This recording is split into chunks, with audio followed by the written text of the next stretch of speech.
The moment is upon us. Kairos has arrived.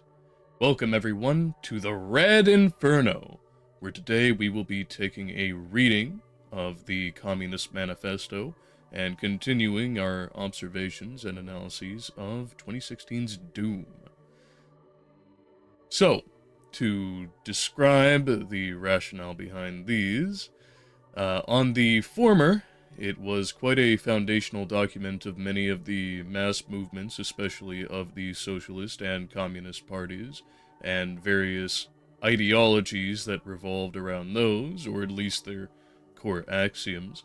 Of the 1800s, the document itself, quite historic as it was, mentioning many competitors, and you might consider them competitors. Well, in not just the spirit of the efforts, but also of the material ideologic grounds upon which they were attempting to find their footing and take their hold, between those such as the Chartist, which is mentioned explicitly, but also others of the like. Now, I'm far from a scholar of communism, socialism, or any of the red-leaning movements. I am quite an ideologic competitor there too, myself being more of the capitalist persuasion, even leaning into certain regards of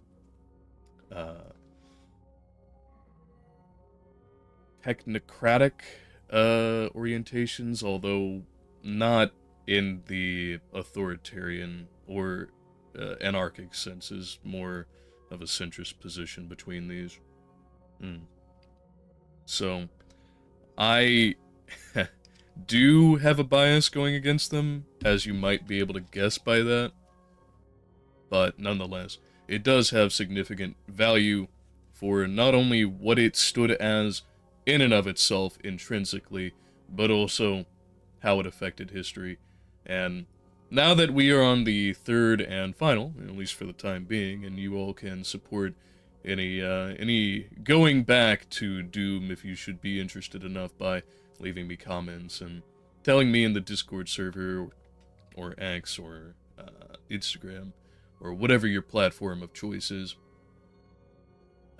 We will now be taking a bit more of a meta perspective on it, examining not just the level design, the UI choices, the kinds of effects of the immediate firstness of the gameplay, but rather we'll be looking at, well, what kind of molds are being employed here? What kind of theories of game are being put forth, and see where we can go from there, as with most of our third steps into various games and the like.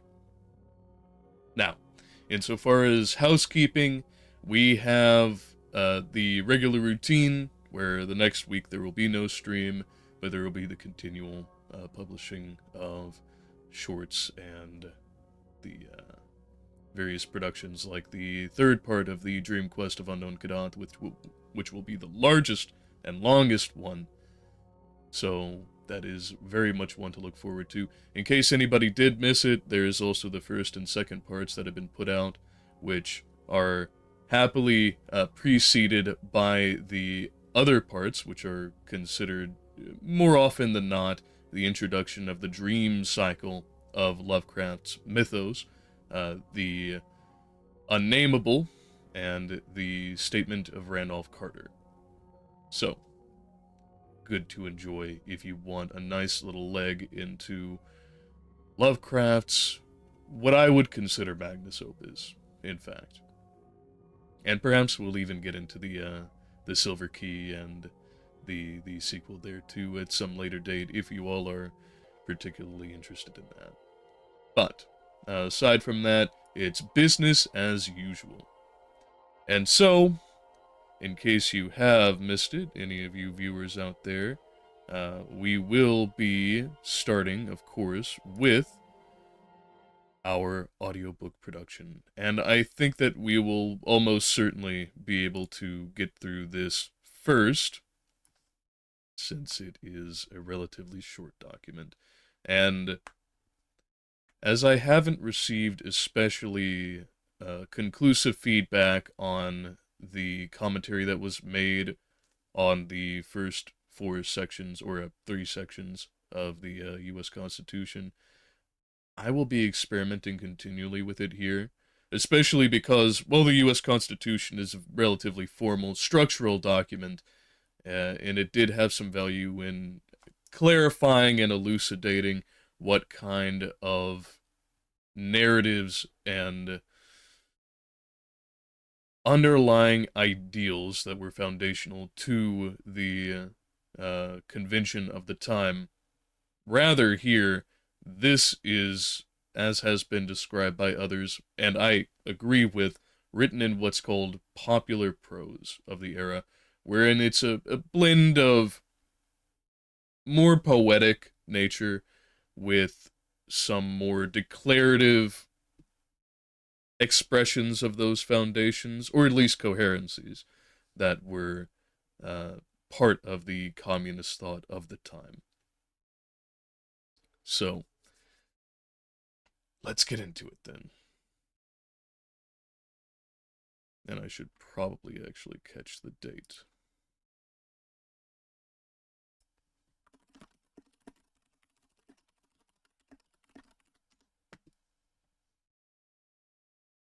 February 21st, 1848. Okay.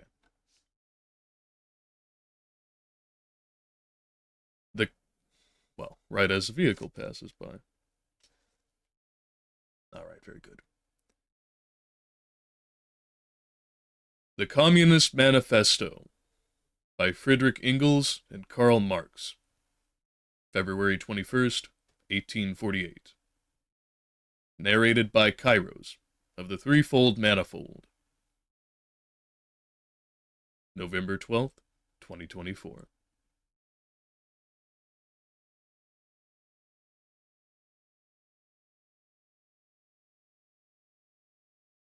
A specter is haunting Europe.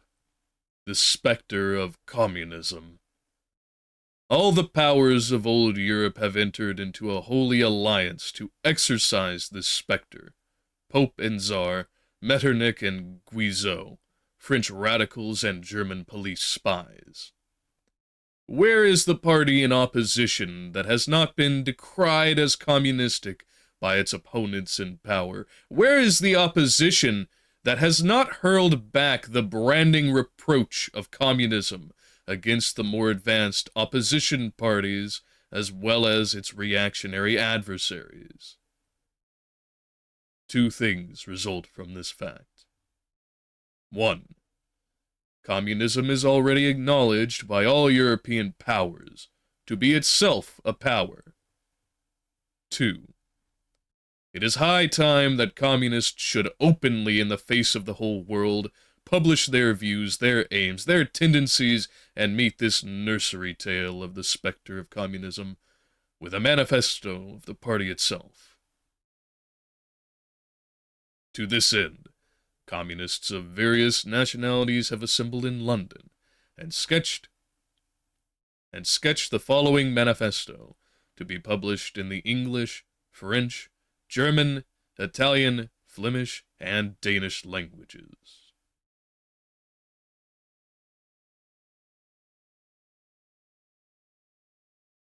So, the preamble of the Communist Manifesto really puts forth the footing that it starts on. And, again, I'm not a historian, but my understanding of the positioning of communism at this point was very much a vague branding, in the same way very much as today we still use the term fascist, and even at the time of its high rise back in the early and mid 1900s. Save that, in the case of communism, it wanted to make itself very much known and recognized as a potential and a significant one at that. That could challenge and was already being taken seriously, if not in its concrete terms, then in its abstract ones. Furthermore, that it was intended to be an international movement, not limited or constrained by any nationality or other borders that would be imposed, or is explicit, if not implicit, in many other movements. See nationalism.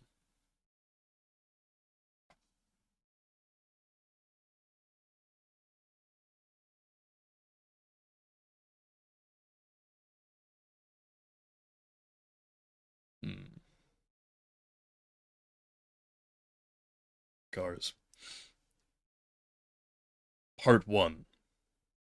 Bourgeois and Proletarians. Bourgeois and Proletarians. The history of all hitherto existing societies is the history of class struggles. Freeman and slave, patrician and plebeian, lord and serf, guildmaster and journeyman, in a word, oppressor and oppressed, stood in constant opposition to one another, carried on an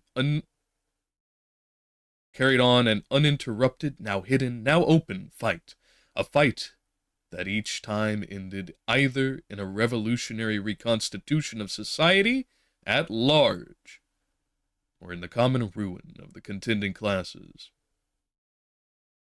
In the earlier epochs of history, we find almost everywhere a complicated arrangement of society into various orders, a manifold gradation of social rank.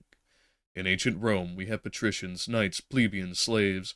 In the Middle Ages, feudal lords, vassals, guildmasters, journeymen, apprentices, serfs. In almost all of these classes, again, subordinate gradations. The modern bourgeois society that has sprouted from the ruins of feudal society has not done away with class antagonisms. It has established new classes, new conditions of oppression, new forms of struggle in place of the old ones. Our epoch, the epoch of the bourgeoisie, possesses, however, this distinctive feature. It has simplified the class antagonisms. Society as a whole is more and more splitting up into two great hostile camps, into two great classes, directly facing each other, bourgeoisie and proletariat. From the serfs of the Middle Ages sprang the chartered burghers of the From the serfs of the Middle Ages sprang the chartered burghers of the earliest towns. From these burgesses, the first elements of the bourgeoisie were developed. The discovery of America, the rounding of the Cape, opened up a fresh ground for the rising bourgeoisie. The East Indian and Chinese markets, the colonization of America, trade with the colonies, the increase in the means of exchange, and in commodities generally, gave to commerce, to navigation, to industry, an impulse never before known, and thereby to the revolutionary element in the tottering feudal society, a rapid development. The feudal system of industry, under which industrial production was monopolized by closed guilds, now no longer sufficed for the growing wants of the new markets. The manufacturing system took its place. The guild masters were pushed on one side by manufacturing middle class. Division of labor between the different corporate guilds. Division of labor between the different corporate guilds vanished in the face of division of labor in each single workshop. Meantime, the markets kept ever growing, the demand ever rising. Even manufacture no longer sufficed. Thereupon, steam and machinery revolutionized industrial production. The place of manufacture was taken by the giant, modern industry, the place of the industrial middle class, by industrial millionaires, the leaders of whole industrial armies, the modern bourgeois. Modern industry had established the world Modern industry has established the world market, for which the discovery of America paved the way. This market has given an immense development to commerce, to navigation, to communication by land. This development has in its time reacted on the extension of industry, and in proportion as industry, commerce, navigation, railways extended, in the same proportion the bourgeoisie developed, increased its capital, and pushed into the background every class handed down from the Middle Ages. We see, therefore, how the modern bourgeoisie itself is the product of a long course of development, of a series of revolutions in the modes of production and of exchange. Each step in the development of the bourgeoisie was accompanied by a corresponding political advance of that class. An oppressed class under the sway of the feudal nobility, an armed and self-governing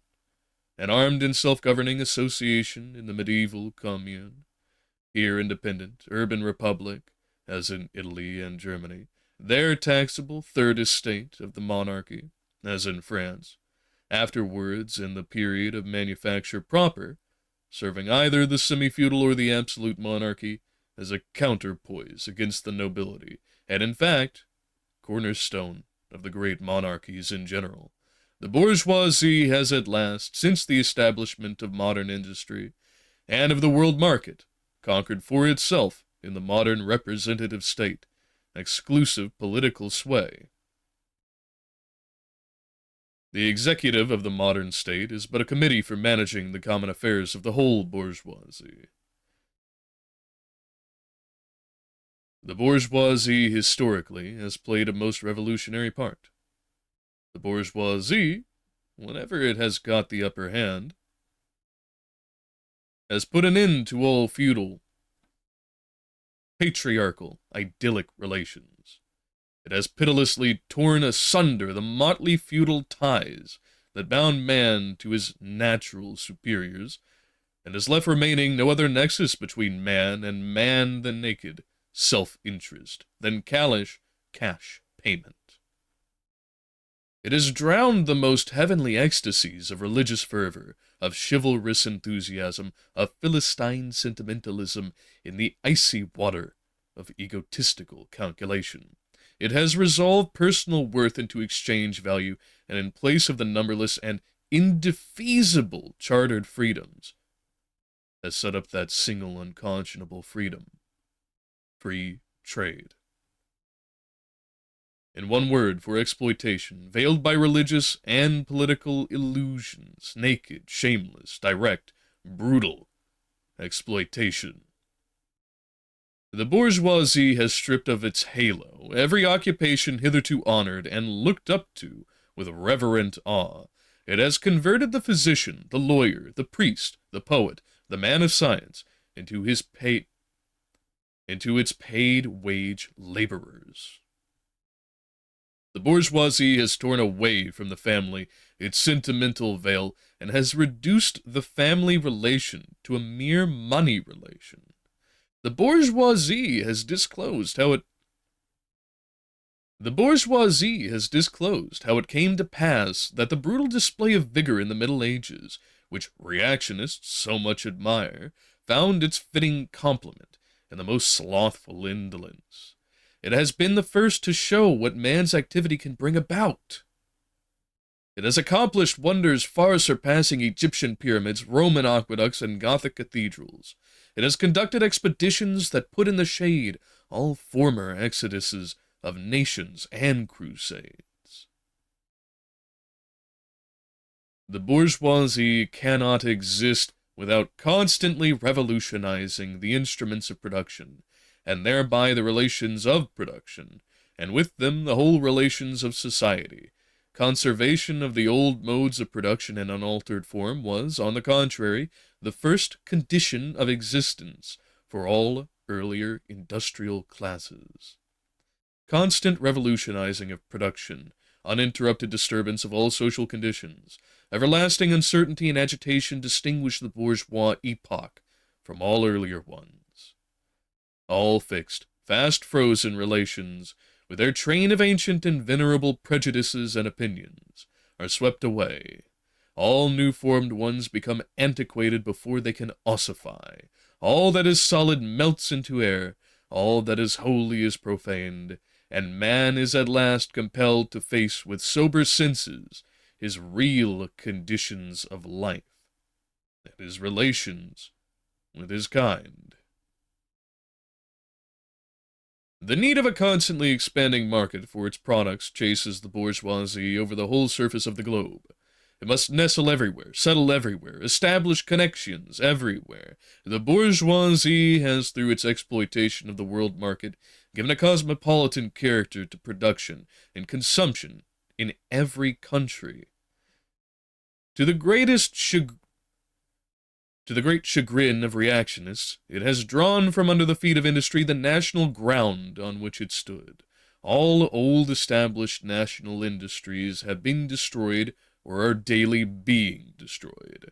They have dislodged by new industries whose introduction becomes a life-and-death question for all civilized nations, by industries that no longer work up indigenous raw material, but raw material drawn from the remotest zones. Industries whose products are consumed not only at home, but in every quarter of the globe. In place of the old wants, satisfied by the production of the country, we find new wants requiring for their satisfaction the products of distant lands and climes. In place of the old local and national seclusion and self-sufficiency, we have intercourse in every direction, universal interdependence of nations. And as in material, so also in intellectual production, the intellectual creations of individual nations become common property. Common property. National one-sidedness and narrow-mindedness become more and more impossible. And from the numerous national and local literatures, there arises a world literature. The bourgeoisie, by the rapid improvement of all instruments of production, by the immensely facilitated means of communication, draws all, even the most barbarian nations, into civilization. The cheap prices of its commodities are the heavy artillery with which it batters down all Chinese walls, with which it forces the barbarians' intensely obstinate hatred of foreigners to capitulate. It compels all nations, on pain of extinction, to adopt the bourgeois mode of production. It compels them to introduce what it calls civilization into their midst, i.e., to become bourgeois themselves. In one word, it creates a world after its own image. The bourgeoisie has subjected the country to the rule of the towns. It has created enormous cities. Has greatly increased the urban population as compared with the rural.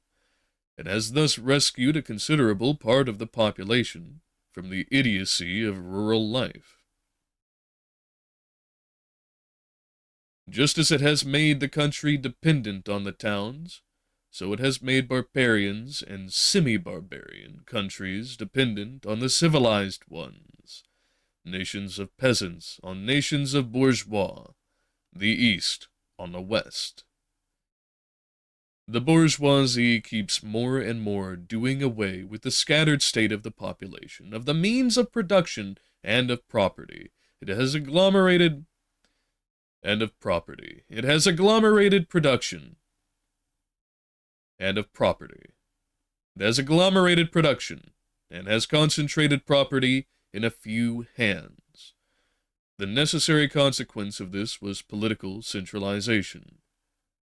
Independent or loosely connected provinces, with separate interests, laws, governments, and systems of taxation, become lumped together into one nation, with one government, one code of laws, one national class interest, one frontier, and one customs tariff.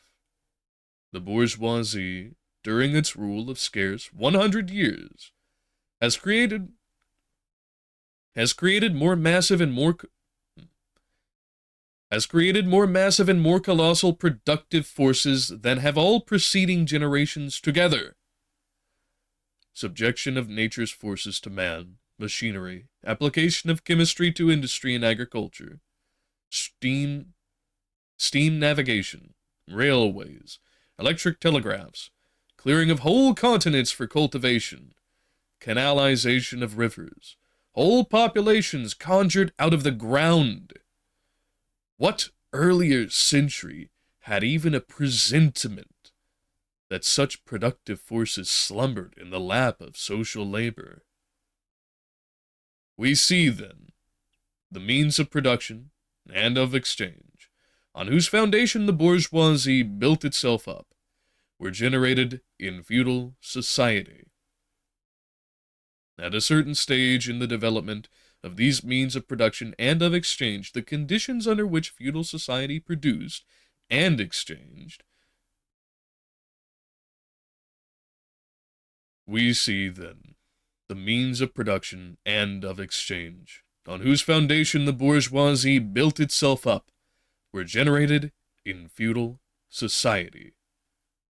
At a certain stage in the development of these means of production and of exchange, the conditions under which feudal society produced and exchanged, the feudal organization of agriculture and manufacturing industry, in one word, the feudal relations of property, became no longer compatible with the already developed productive forces. They became so many fetters.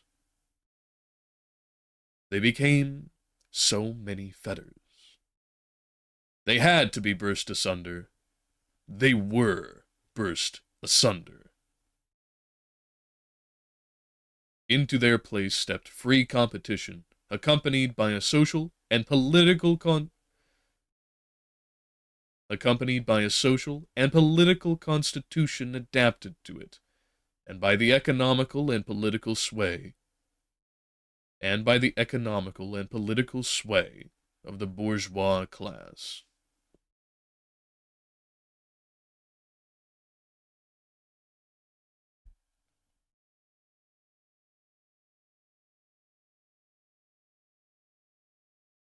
A similar movement is going on before our own eyes. Modern bourgeois society, with its relations of production, of exchange, and of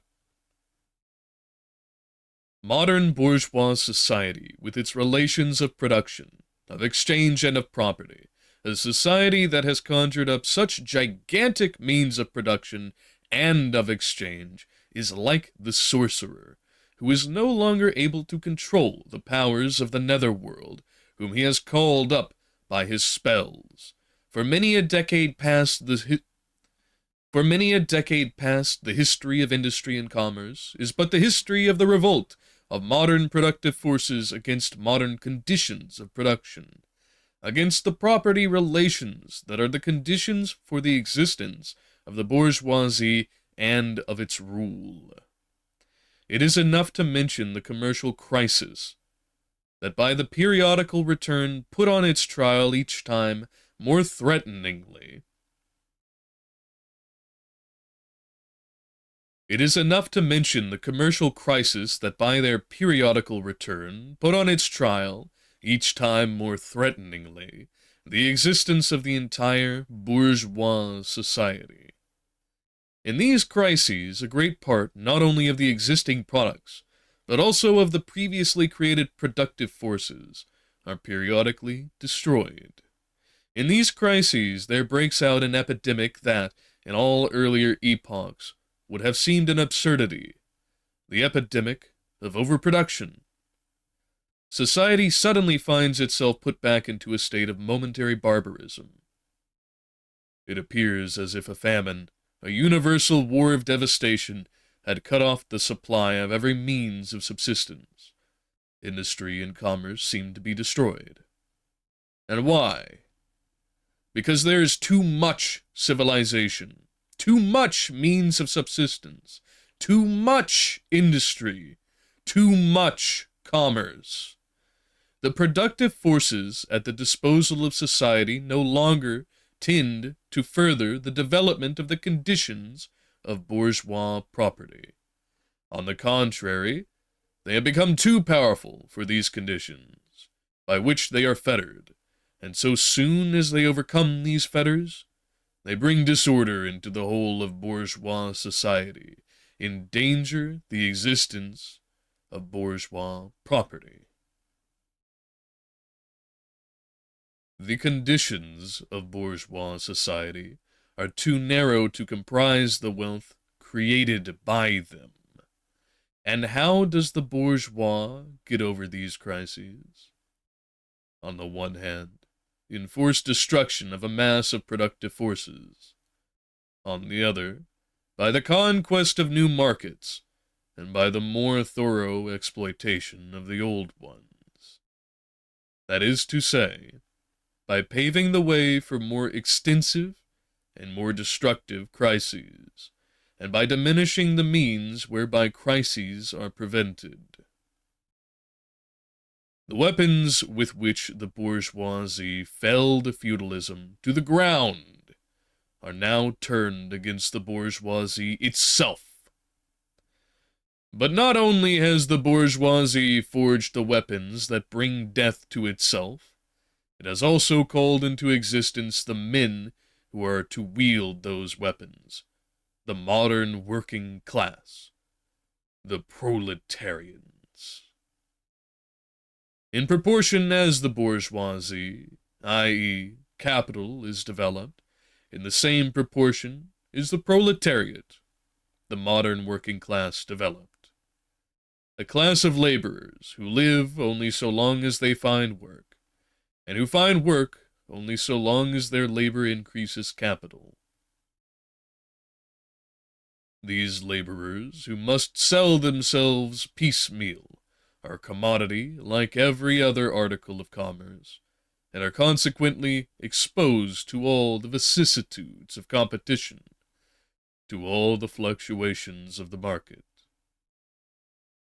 Owing to the extensive use of machinery and to division of labor, the work of the proletarians has lost all individual character, and consequently all charm for the workman. He becomes an appendage of the machine. He becomes an appendage of the machine, and it is only the most simple, most monotonous, and most easily acquired knack that is required of him. Hence, the cost of production of a workman is restricted, almost entirely, to the means of subsistence that he requires for his maintenance, and for the propagation of his race. That the price of a commodity, and therefore also of labor, is equal to the cost of its production. In proportion, therefore, as the repulsiveness of the work increases, the wage decreases. Nay, more, in competition as the use of machinery and division of labor increases, in the same proportion the burden of toil also increases, whether by prolongation of the working hours, by increase of the work exacted in a given time, or by increased speed of the machinery, etc. Modern industry has converted the little workshop of the patriarchal master.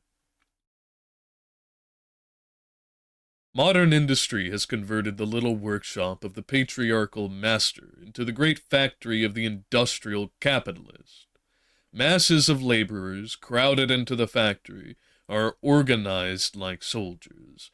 As privates of the industrial army, they are placed under the command of a perfect hierarchy of officers and sergeants. Not only are they slaves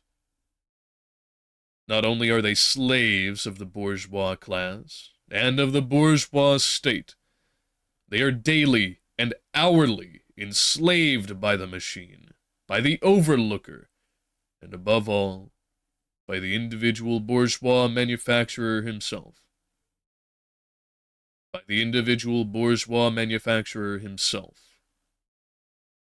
The more openly this despotism proclaims gain to be the end and aim, the more petty, and the more hateful, and the more embittering it is.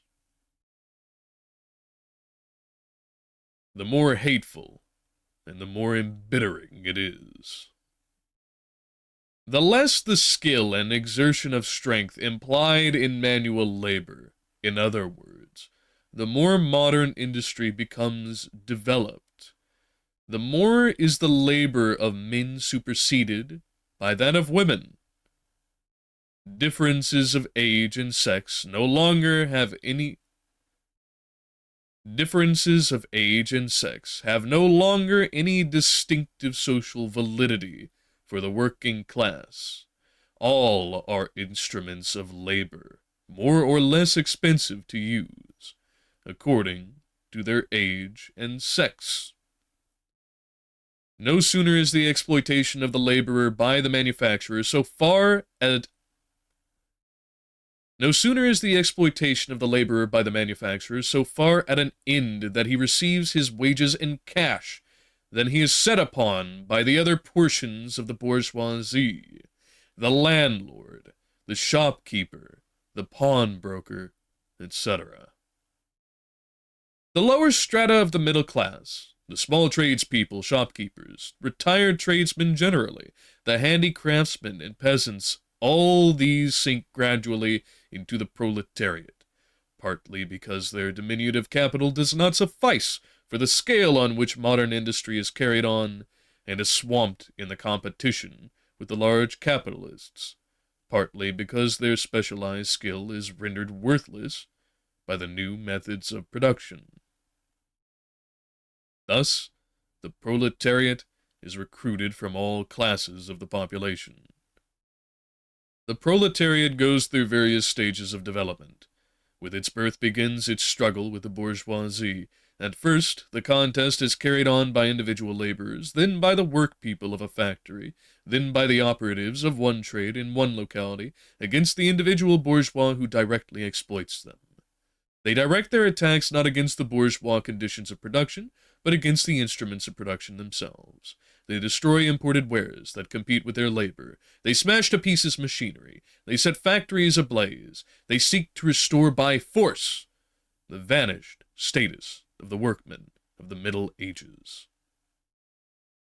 At this stage, the laborers still form an incoherent mass, scattered over the whole country, and broken up by their mutual competition. If anywhere they unite to form more compact bodies, this is not yet the consequence of their own active union, but of the union of the bourgeoisie, which class, in order to attain its own political ends, is compelled to set the whole proletariat in motion, and moreover yet, for a time, able to do so. At this stage, therefore, the proletarians do not fight their enemies,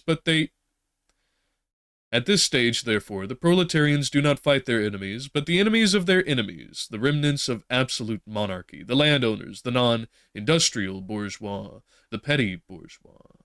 Thus the whole historical movement is concentrated in the hands of the bourgeois. Every victory so obtained is a victory for the bourgeois.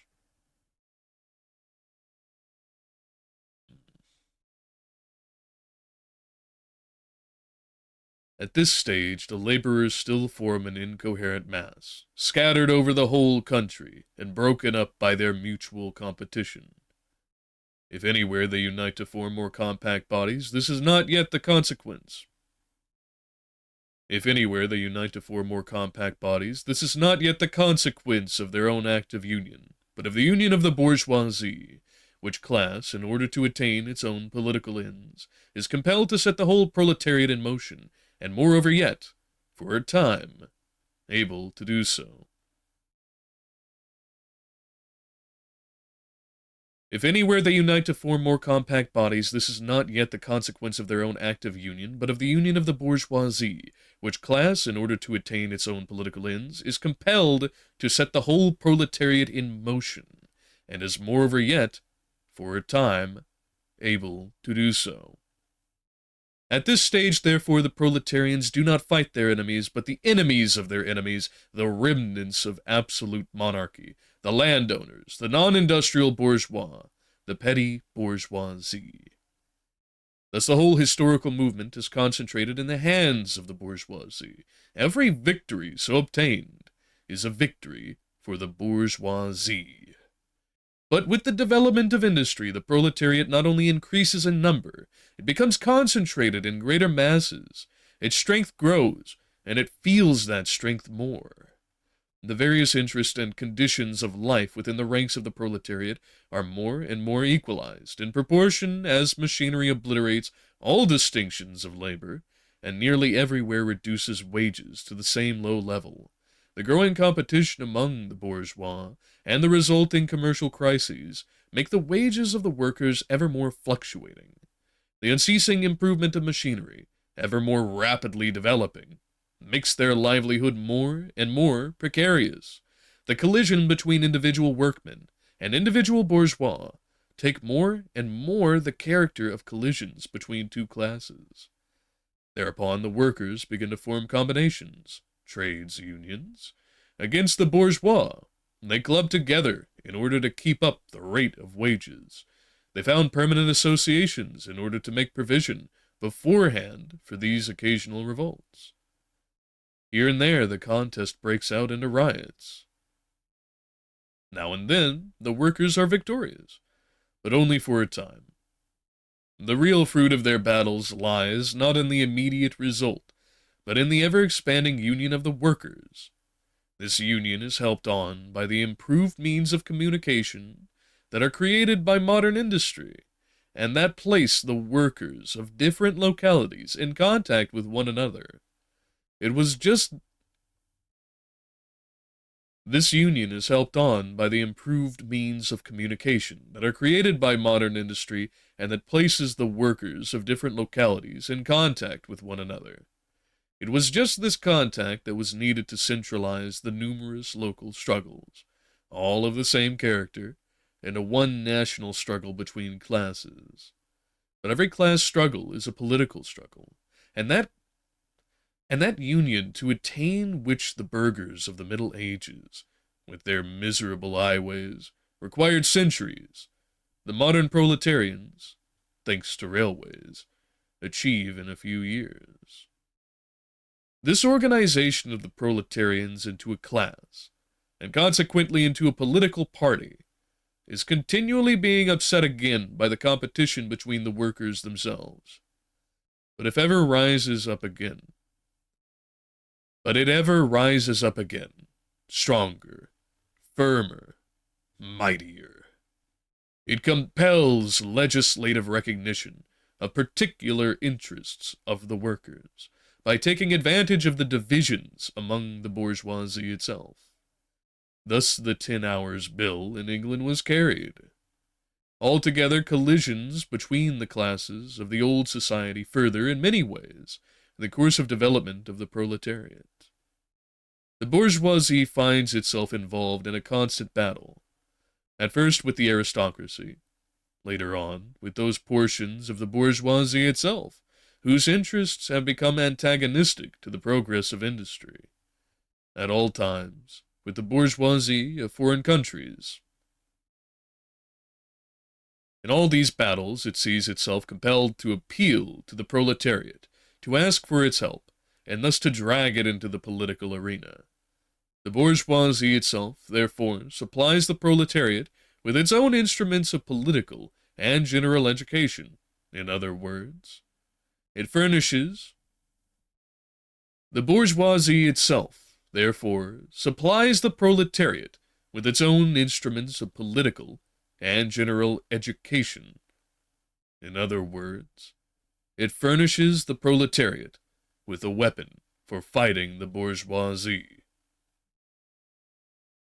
Further, as we have already seen, entire sections of the ruling classes are, by the advance of industry, precipitated into the proletariat, or are at least threatened in the conditions of existence. These also supply the proletariat with the fresh elements of enlightenment and progress. Finally, in times when the class struggle nears the decisive hour, the process of dissolution going on within the ruling class, in fact, within the whole range of society, assumes such a violent, glaring character that a small section of the ruling class cuts itself adrift and joins the revolutionary class, the class that holds the future in its hands. Just as, therefore, at an earlier period, a section of the nobility went over to the bourgeoisie, so now a portion of the bourgeoisie goes over to the proletariat, and in particular, a portion of the bourgeois ideologists who have raised themselves to the level of comprehending theoretically the historical movement as a whole. Of all the classes that stand face to face with the bourgeoisie today, the proletariat alone is a really revolutionary class. The other classes decay and finally disappear in the face of modern industry. The proletariat is its special and essential product.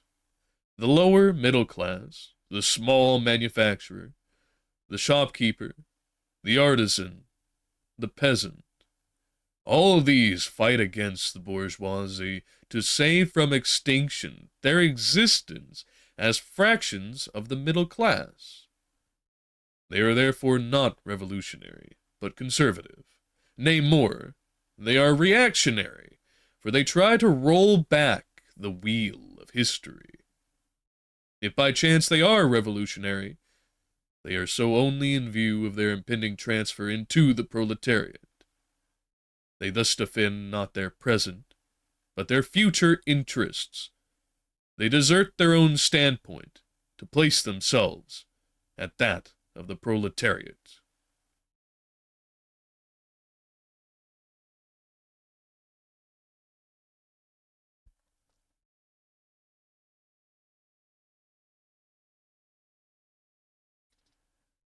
The dangerous class.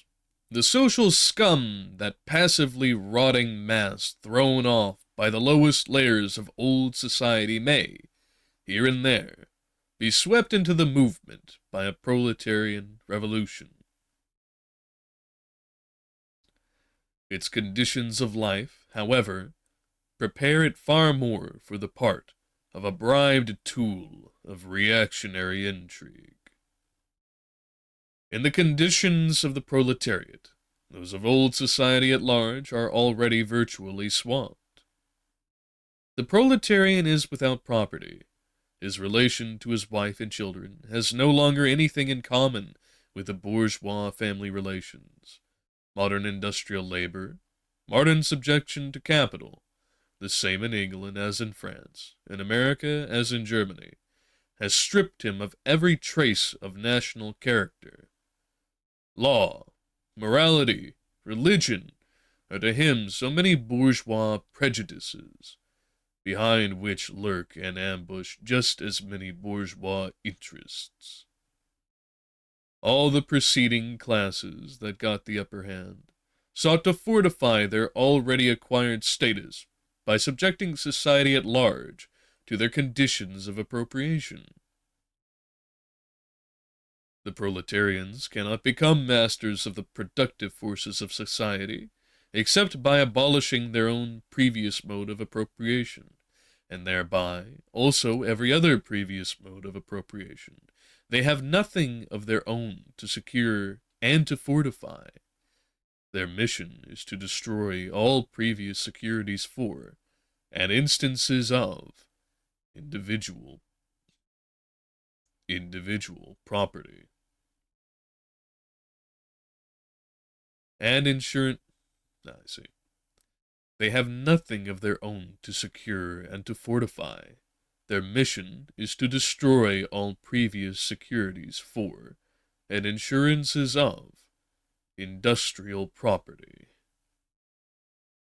All previous historical movements were movements of minorities, or in the interests of minorities. The proletarian movement is the self-conscious, independent movement of the immense majority, in the interests of the immense majority. The proletariat, the lowest stratum of our present society, cannot stir, cannot raise itself up without the whole superincumbent strata of our official society being sprung into the air.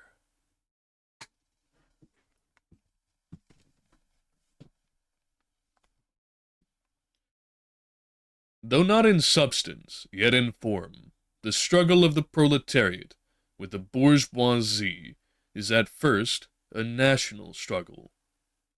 The proletariat of each country must, of course, first of all settle matters with its own bourgeoisie. In depicting the most general phases of the development of the proletariat, we traced more or less veiled civil war raging within existing society, up to the point where that war breaks out into open revolution, and where the violent overthrow of the bourgeoisie lays the foundation for the sway of the proletariat. Hitherto, every form of society has been based, as we have already seen, on the antagonism of oppressing and oppressed classes. But in order to oppress a class, certain conditions must be assured. Certain conditions must be assured to it under which it can, at least, continue its slavish existence. The serf, in the period of serfdom, raised himself to membership in the commune, just as the petty bourgeois, under the yoke of feudal absolutism, managed to develop into a bourgeois. The modern laborer, on the contrary, instead of rising with the progress of industry, sinks deeper and deeper below the conditions of existence of his own class. Sinks deeper and deeper below the conditions of existence of his own class. He becomes a pauper, and pauperism develops more radically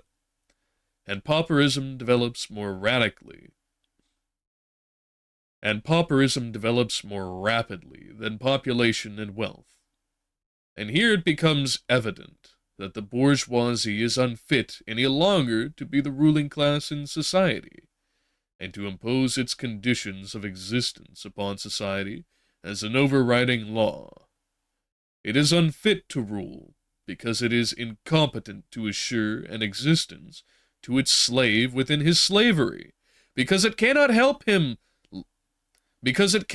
letting him sink into such a state that it has to feed him instead of being fed by him. Society can no longer live under this bourgeoisie. In other words, its existence is no longer compatible with society. The essential condition for the existence and for the sway of the bourgeois class is the formation and augmentation of capital. The condition for capital is wage labor. Wage labor rests exclusively on competition between the laborers. The advance of industry, whose involuntary promoter is the bourgeoisie, replaces the isolation of the laborers, due to competition, by the revolutionary combination, due to association. The development of modern industry, therefore, cuts from under its feet the very foundation on which the bourgeoisie produces and appropriates products. What the bourgeoisie, therefore, produces above all is its own grave diggers. Its fall and the victory of the proletariat are equally inevitable.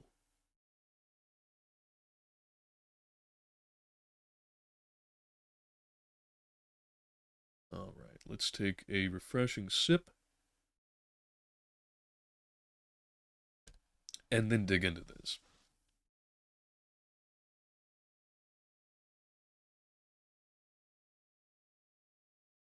Part 1 of the Communist Manifesto does elucidate the... Part 1 of the Communist Manifesto effectively makes the claims, effectively takes as axioms that of class struggle, that there are two predominating categories of all societies throughout all history, of the bourgeoisie and the proletariat, where the bourgeoisie are those that have made themselves the industrial leads, the heads of all the heads of all production of society by claiming such means as property. They thereby, under the processes of production, concentrate so much authority, power,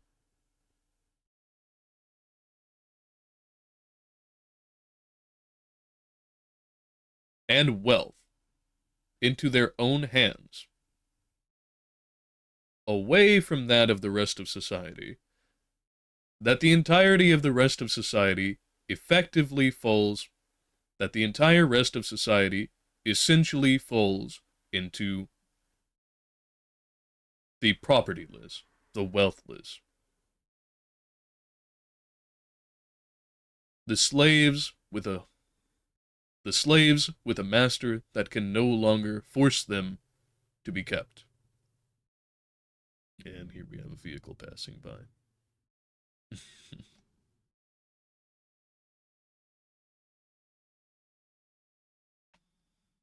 Taking its dear sweet time. The slaves of a master that can no longer keep the slave, yet holds their bondage as absolute.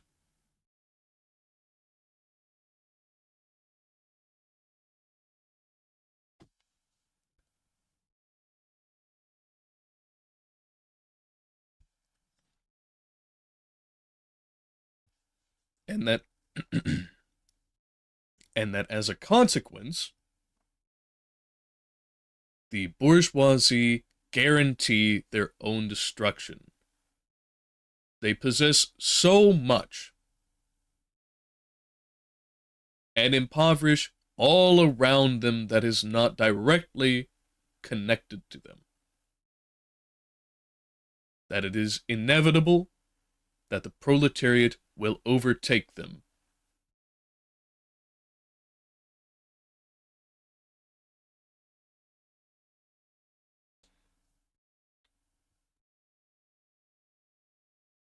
And the ideologic response that I have to, well, the response that I have to Part 1 of the Communist Manifesto, the response that I have to Part 1 of the Communist Manifesto, the response that I have to Part 1 is that it is more or less, at least in its axioms, correct that there is a problem of inequality, that there is a tendency for those of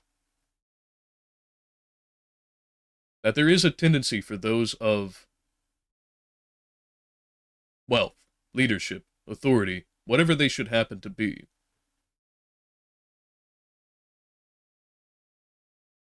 to view as mere materials every single individual thing that is under their domain, and thereby to render them without any means of survival as a matter of consequence.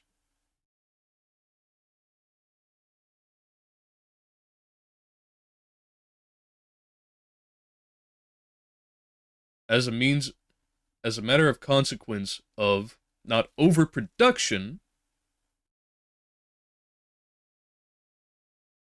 but rather, and I think far more appropriately identified, exploitation in the extreme. In the same way that a field might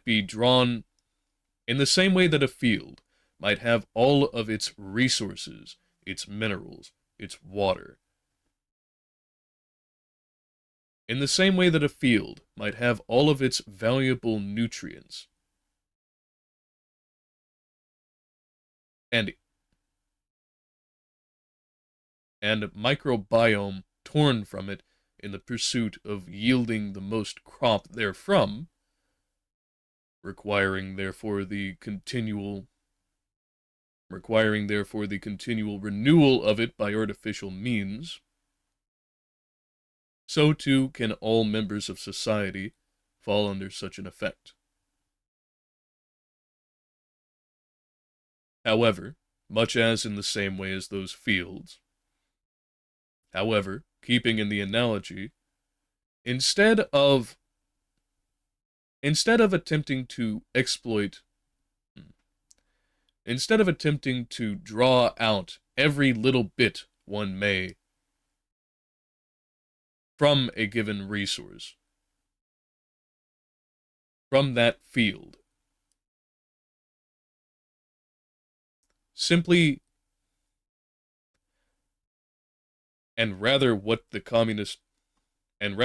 part is most ardently criticizing, my proposed solution would instead be to invent new means of addressing the same task, to invent new means of addressing the exact same task. Ones that regard these non-renewable resources, at least within human timescales,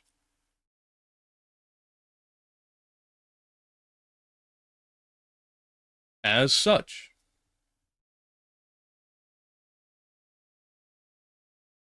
To regard these renewable resources, to regard these as systems which may or may not be managed as renewable resources. To consider not just the individual instance of a thing,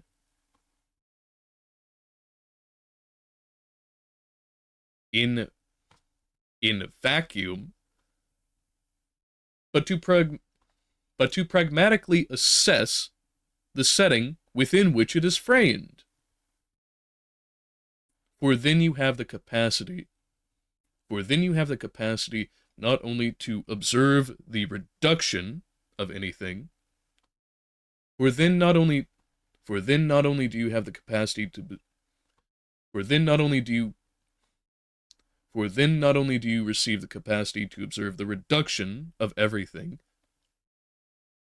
for then not only do you have the capacity to observe the reduction of everything, but also the whole within which that system is nested, by which that system exists.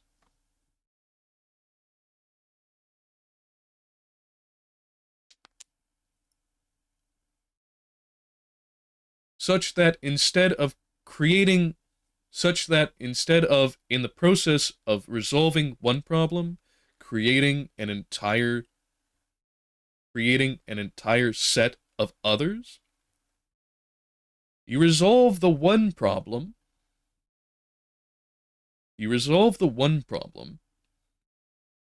and set into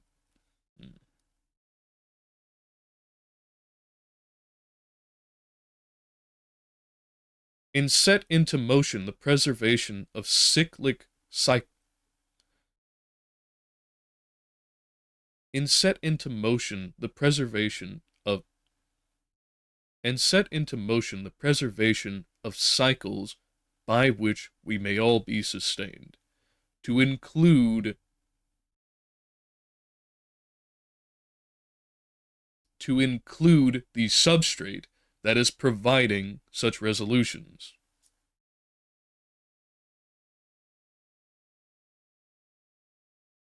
In sum, a technologic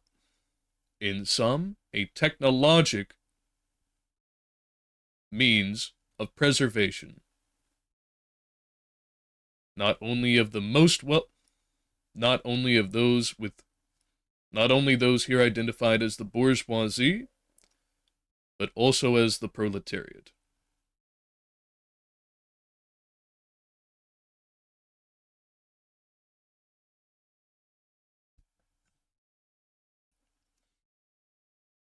And the dissemination of such information amongst the greatest numbers possible without restriction.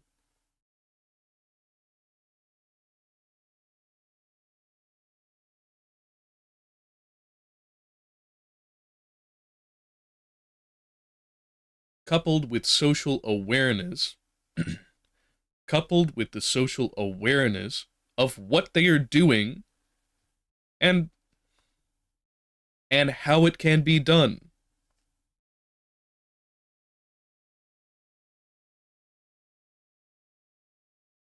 For there is no resolution to any human problem. For there is no resolution to any human mode of survival, for we do not come instinctively with such things as animals. By any other means, save for reason, and therefore the technic.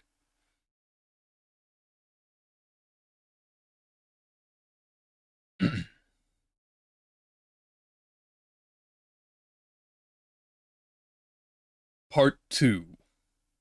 Proletarians and Communists. Proletarians and Communists. In what relation do the Communists stand to the proletarians as a whole? The Communists do not form a separate party opposed to other working class parties. In what relation do the Communists stand to the proletarians as a whole? The Communists do not form a separate party opposed to the other working class parties. They have no interests separate and apart from those of the proletariat as a whole. They do not set up any sectarian principles of their own, by which to shape and mold the proletarian movement. The Communists are distinguished from the other working class parties by this only. 1. In the national struggles of the proletarians of the different countries, they point out and bring to the front the common interests of the entire proletariat, independently of all nationality. 2. In the various stages of development which the struggle of the working class against the bourgeoisie has to pass through, they always and everywhere represent the interests of the movement as a whole.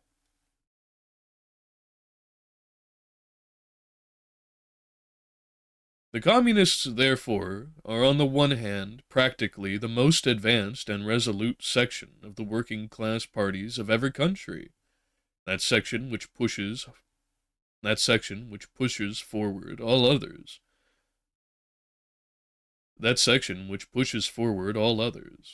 On the other hand, theoretically, they have over the great mass of the proletariat the advantage of clearly understanding the line of march, the conditions, the ultimate general results of the proletarian movement. The immediate aim of the communist is the same as that of all the other proletarian parties: formation of the proletariat into a class, overthrow of the bourgeois supremacy, conquest of political power by the proletariat. The theoretical conclusions of the communists are in no way based on ideas or principles that have been invented or discovered by this or that would-be universal reformer. They merely express, in general terms, actual relations springing from an existing class struggle, from a historical movement going on under our very eyes.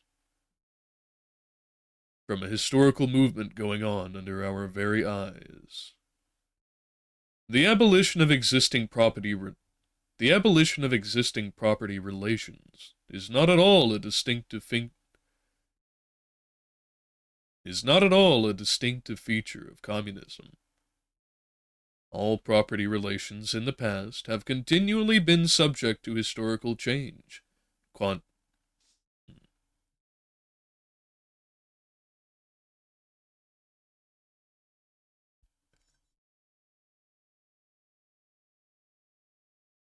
All property relations in the past have continually been subject to historical change, consequent upon the change in historical conditions. All property relations in the past have continually been subject to historical change, consequent upon the change in historical conditions. The French The French Revolution, for example, abolished feudal property in favor of bourgeois property. The distinguishing feature of communism is not the abolition of property generally, but the abolition of bourgeois property. But modern bourgeois private property is the final and most complete expression of the system of producing and appropriating products that is based on class antagonisms, on the exploitation of the many by the few. In this sense, the theory of communists may be summed up in the single sentence: abolition of private property. We communists have been reproached with the desire of abolishing the rights of personally acquiring property as the fruit of a man's own labor, which property is alleged to be the groundwork of all personal freedom, activity, and independence. Hard-won, self-acquired, self-earned property. Do you mean the property of the petty artisan and of the small peasant, the form of property that preceded the bourgeois form? There's no need to abolish that.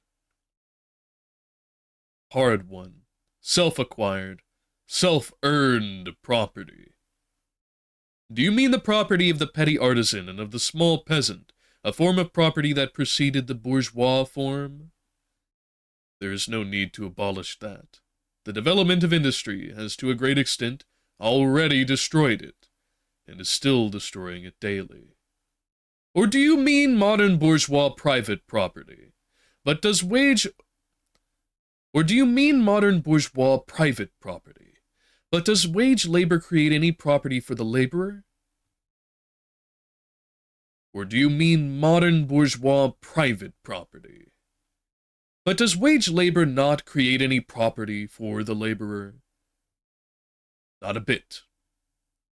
It creates capital, i.e., that kind of property which exploits wage labor, and cannot increase except upon condition of begetting a new supply of wage labor for fresh exploitation. Property, in its present form, is based on the antagonism of capital and wage labor. Let us examine both sides of this antagonism. To be a capitalist is to have not only a purely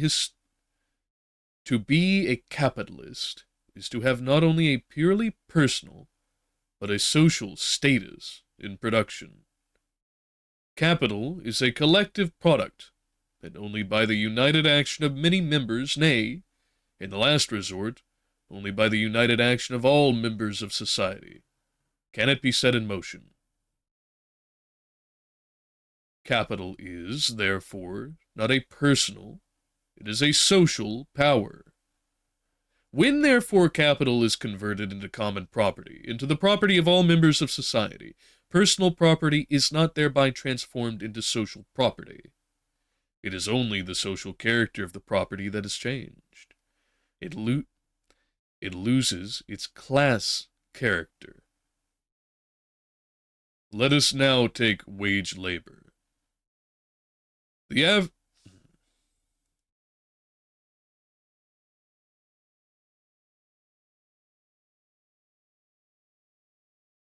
average price of wage labor is the minimum wage, i.e., the quantum of the means of subsistence which is absolutely requisite in bare existence as a laborer.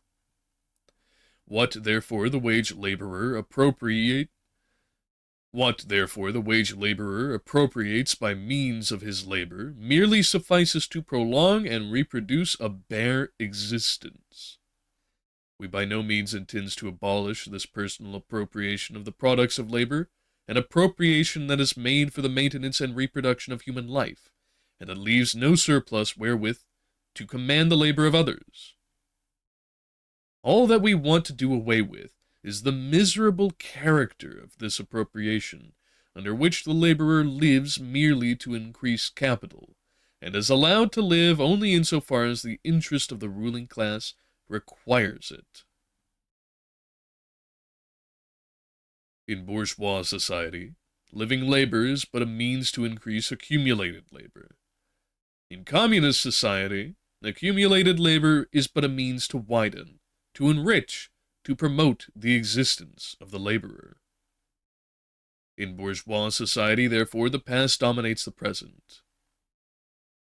In bourgeois society, therefore, the past dominates the present. In communist society, the present dominates the past. In bourgeois society, capital is independent, and in bourgeois society, capital is independent and has individuality, while the living person is dependent and has no individuality. While the living person is dependent and has no individuality.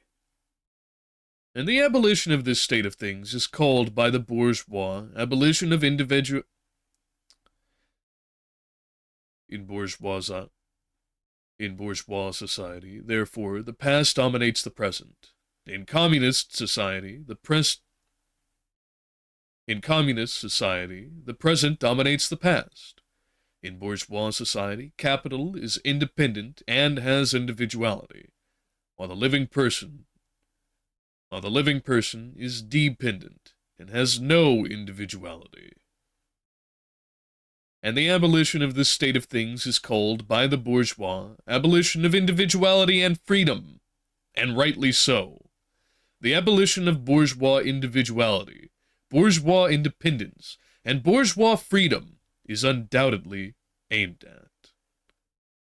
By freedom is meant, under the present bourgeois conditions of production, free trade, free selling, and buying. But if selling and buying disappears, free selling and buying disappears also.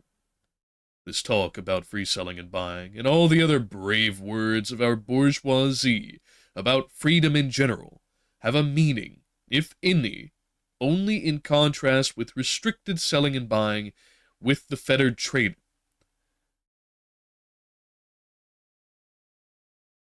Only in contrast with restricted selling and buying with the fettered traders of the Middle Ages, but have no meaning when opposed to the communistic abolition of buying and selling, of the bourgeois conditions of production, and of the bourgeoisie itself. You are horrified at our intending to do away with private property. But in your existing society, private property is already done away with. For 9/10 of the population, its existence for the few is solely due to its non-existence in the hands of those 9/10. You reproach us, therefore, with intending to do away with a form of property, the necessary condition for whose existence is the non-existence of any property for the immense majority of society. In one word, you reproach us with intending to do away with your property. In one word, you reproach us with intending to do away with your property. Precisely so. That is just what we intend. From the moment when labor can no longer be converted into capital, money, or rent, into a social power capable of being monopolized, i.e., from the moment when individual property can no longer be transformed into bourgeois property, into capital, from that moment, you say, individuality vanishes. You must therefore confess that by individual you mean no other person than the bourgeois, than the middle-class owner of property. This person must, indeed, be swept out of the way and made impossible. Communism deprives no man of the power to appropriate the means. Communism deprives no man of the power to appropriate the products of society. All that it does to deprive him of the power to... Communism deprives no man of the power to appropriate the products of society. All that it does is to deprive him of the power to subjugate the labor of others. By means of such appropriation, it has been objected that upon the abolition of private property, all work will cease, and universal laziness will overtake us. All that it does is to All that it does is to deprive him of the power to subjugate the labor of others by means of such appropriation. It has been objected that upon the abolition of private property, all work will cease, and universal laziness will overtake us. According to this, bourgeois society ought long ago to have gone to the dogs through sheer idleness, for those of its members who work acquire nothing, and those who acquire anything do not work. The whole of this objection is but another expression of the tautology that there can no longer be any wage labor when there is no longer any capital. All objections urged against the communistic mode of producing and appropriating material products have, in the same way, been urged against the communistic modes of producing and appropriating intellectual products. Just as, to the bourgeois, the disappearance of class property is the disappearance of production.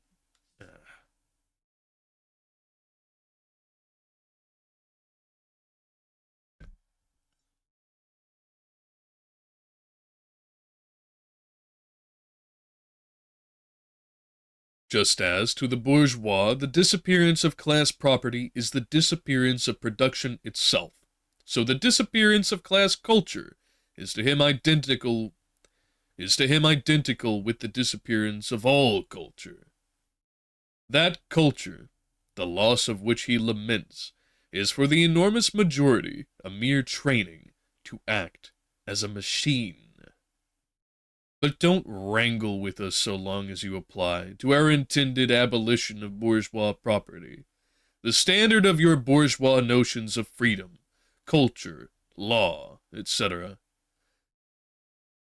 etc. Your very ideas are but the outgrowth of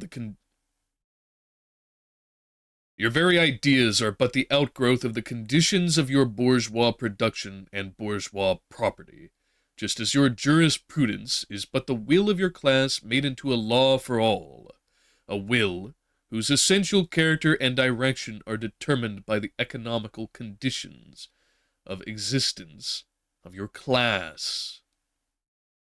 The selfish misconception that induces you to transform into eternal laws of nature and of reason the social forms springing from your present mode of production and form of property, historical revelations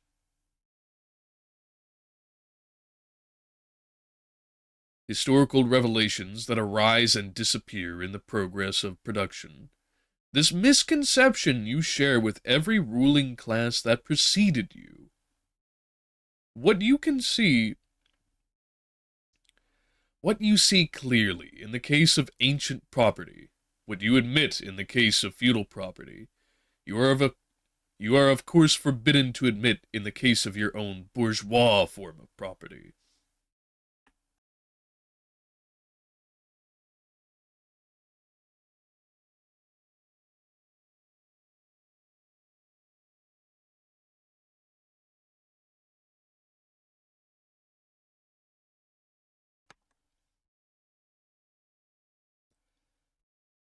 Abolition of the family. Even the most radical flare-up at this infamous proposal of the communists. Abolition of the family. Even the most radical flare-up at this infamous proposal of the communists. On what foundation is the present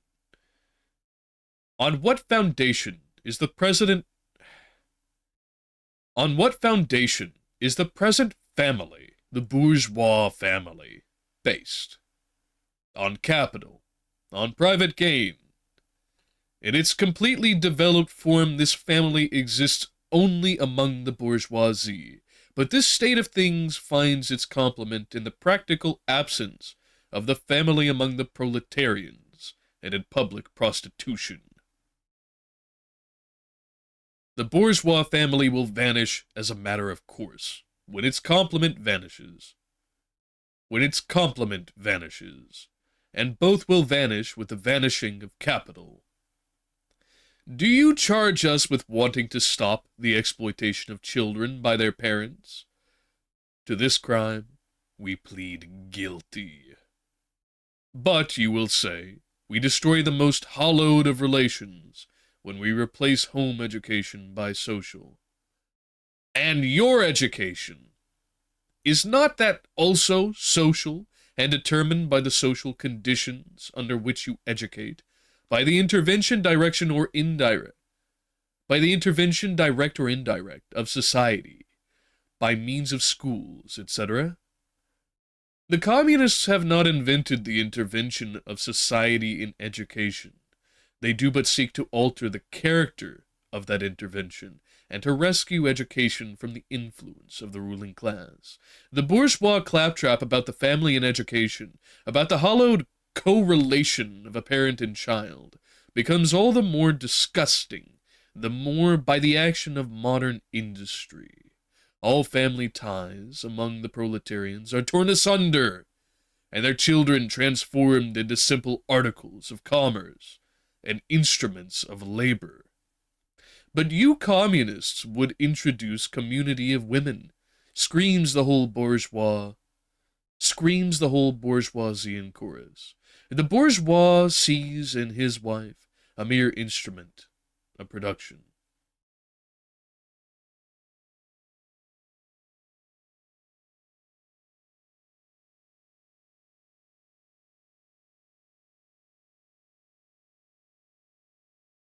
The communists have not invented the intervention of society in education. They do but seek to alter the character of that intervention, and to rescue education from the influence of the ruling class. The bourgeois claptrap about the family and education, about the hollowed correlation of parent and child, becomes all the more disgusting, the more by the action of modern industry. All family ties among the proletarians are torn asunder, and their children transformed into simple articles of commerce and instruments of labor. But you communists would introduce community of women, screams the whole bourgeoisie in chorus. The bourgeois sees in his wife a mere instrument of production. But you communists would introduce communities of community of women, screams the whole bourgeoisie in chorus. The bourgeois sees in his wife a mere instrument of production. He hears that the instruments of production are to be exploited in common, and naturally can come to no other conclusion than that the lot of being common to all will likewise fall to the women. He has not even a suspicion that the real point is to do away with the status of women as mere instruments of production. For the rest, nothing is more ridiculous than the virtuous indignation of our bourgeois at the community of women which they pretend is to be openly and officially established by the communists. The communists have no need to introduce community of women. It has existed almost from time immemorial. Our bourgeois, not content with having the wives and daughters of their proletarians at their disposal,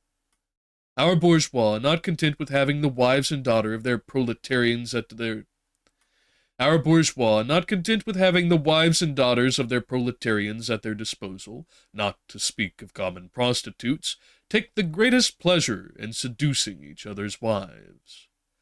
Bourgeois marriage is in reality a system of wives in common, and thus at most what the communists might possibly be reproached with.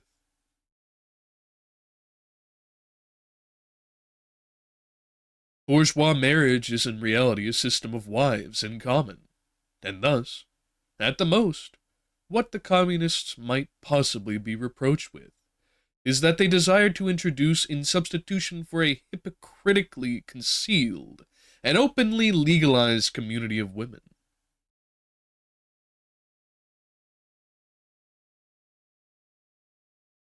Bourgeois marriage is in reality a system of wives in common, and thus, at most, what the communists might possibly be reproached with is that they desire to introduce, in substitution for a hypocritically concealed and openly legalized community of women. For the rest, it is self-evident that the abolition of the present system of production must bring with it the abolition of the... For the rest, it is self-evident that the abolition of the present system of production must bring with it the abolition of the community of women springing from the system, i.e., of prostitution, both public and private. The communists are further reproached with desiring to abolish countries and nationality. The working men have no country. We cannot take from them what they have not got.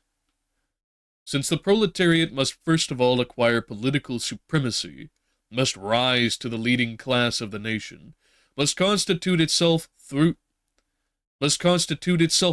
nation, it is so far itself national, though not in the bourgeois sense of the word. National differences and antagonisms between peoples are daily more and more vanishing, owing to the development of the bourgeoisie, to freedom of commerce, to the world market, to uniformity in the mode of production, and in the conditions of life corresponding thereto. The supremacy of the proletariat will cause them to develop. The supremacy of the proletariat will cause them to vanish still faster.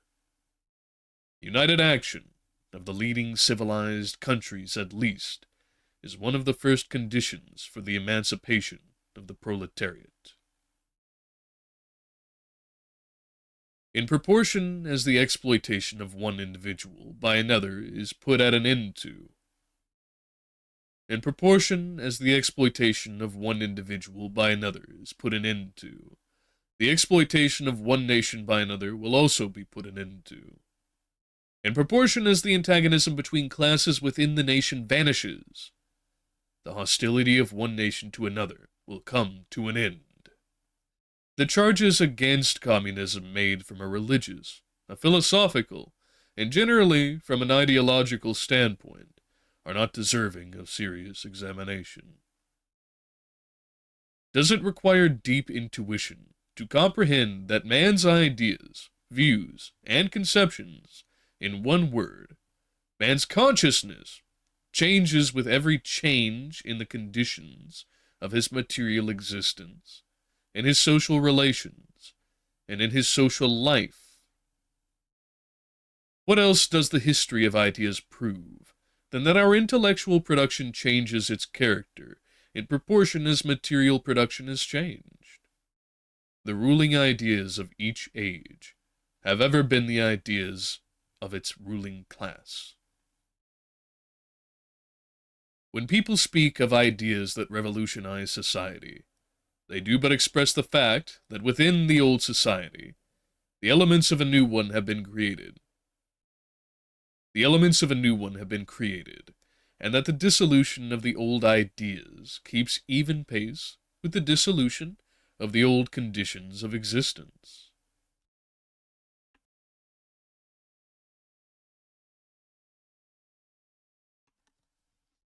When the ancient world was in its last throes, the ancient religions were overcome by Christianity.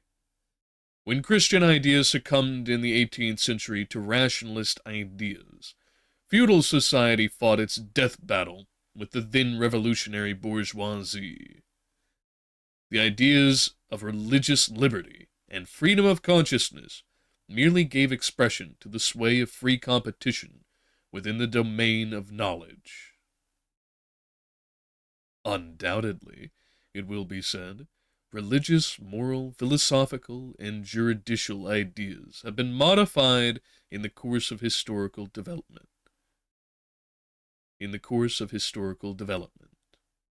But religion, morality, philosophy, political science, and law constantly survive this change. There are besides eternal truths, such as freedom, justice, etc., that are common to all states of society. But communism abolishes eternal truths. It abolishes all religion and morality, instead of constituting them on a new basis. instead of constituting them on a new basis. It therefore acts in contradiction to all past historical experiment. It therefore acts in contradiction to all past historical experience. What does this accusation reduce itself to? The history of all past society has consisted in the development of class antagonisms, antagonisms that assume different forms at different epochs. But whatever form they may have taken, one fact is common to all past ages, viz., the exploitation of one part of society by the other. No wonder, then, that the social consciousness of past ages, despite all the multiplicity and variety it displays, moves within certain common forms, or general ideas, which cannot completely vanish except with the total disappearance of class antagonisms. The Communist Revolution is the most radical rupture with traditionals. The Communist Revolution is the most radical rupture. The Communist Revolution is the most radical rupture with traditional property relations. No wonder that its development involves the most radical rupture. The Communist Revolution is the most radical rupture with traditional property relations. No wonder that its development involves the most radical rupture with traditional ideas. But let us have done with the bourgeois objections to communism. We have seen above. But let us be done with the bourgeois objections to communism. We have seen above that the first step in the revolution by the working class is to raise the proletariat to the position of ruling, as to win the battle of democracy. The proletariat will use its political supremacy to wrest by degrees all capital from the bourgeoisie, to centralize all instruments of production in the hands of the state, i.e., of the proletariat organized as the ruling class, and to increase the total of productive forces as rapidly as possible. Of course, in the beginning, this cannot be effected except by means of despotic inroads on the rights of property, and on the conditions of bourgeois production, by means of measures, therefore, which appear economically insufficient and untenable, but which, in the course of the movement, outstrip themselves, necessitate further inroads upon the old social order,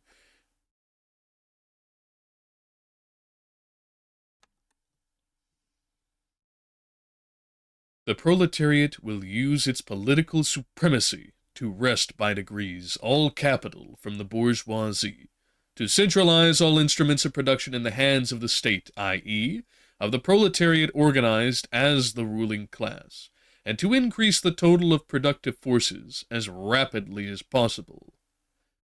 Of course, in the beginning, this cannot be effected except by means of despotic inroads on the rights of property, and on the conditions of bourgeois production, by means of measures, therefore, which appear economically insufficient and untenable, but which, in the course of the movement, outstrip themselves, necessitate further inroads upon the old social order, and are unavoidable as a means of entirely revolutionizing the mode of production. These measures will, of course, be different in different countries. These measures will, of course, be different in different countries. Nevertheless, in the most advanced countries, the following will be pretty generally applicable. 1. Abolition of property in land and application of all rents of land to public purposes. 2. A heavy progressive or graduated income tax. 3. Abolition of all rights of inheritance. 4. Confiscation of the property of all immigrants and rebels. 5. Centralization of credits in the hands of the state. Centralization of credit in the hands of the state by means of a national bank with state capital and an exclusive monopoly. 6. Centralization of the means of communication and transport in the hands of the state. 7. Extension of factories and instruments of production owned by the state, the bringing into cultivation of wastelands, and the improvement of the soil generally in accordance with a common plan. 8. Equal liability of all to labor, establishment of industrial armies, especially for agriculture.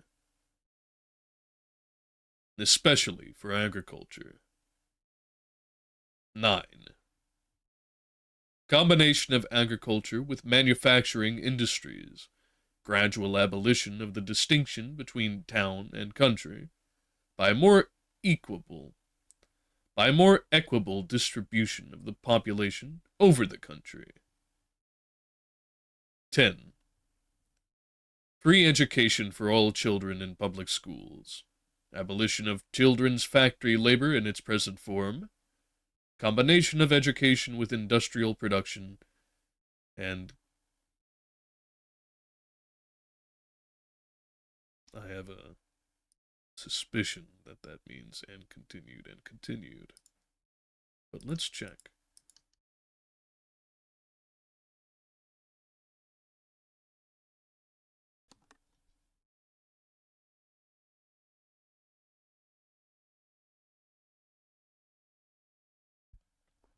Ah, it's another form of etc.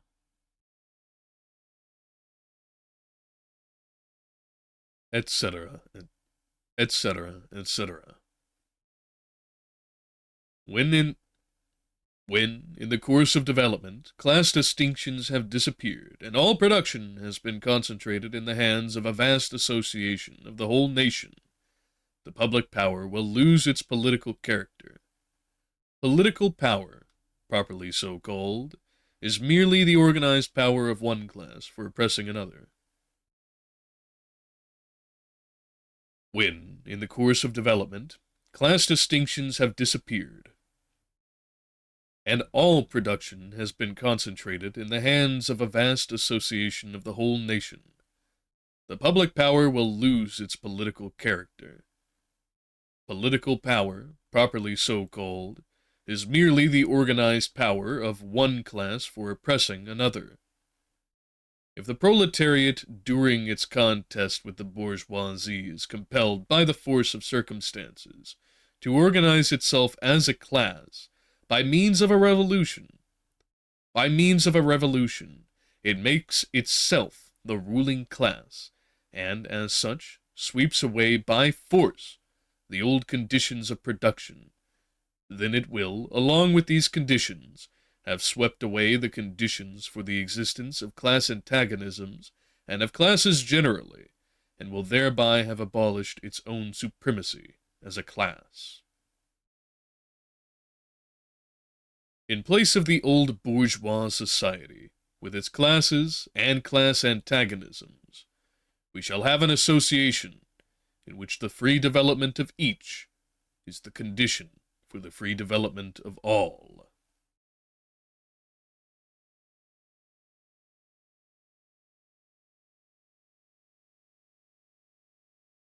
Well, we are about halfway through, and we are also about halfway through our time, and my voice, with the very dynamic nature of the writing, the very uh, how should I say, sort of moralizing, righteous implications of the writing style. And of course, the overall program has taken its toll. But I think that that will be relieved after several minutes of rest as we experience in more casual conversation, certainly, but also in the interim of doom. Though I think that this will require its own dedicated continuation in the following stream. but it's been an interesting read so far anyway. I have already listened to the work before, but there is something very particular about reading the thing whereby you develop a much more familiar, well, familiarity with the thing. When it's passing through your lips in specific, not simply the actual process of sitting down and quietly reading to oneself. But let's do a summary. Now, this is about 20 pages, albeit in large font, to summarize a very dense material.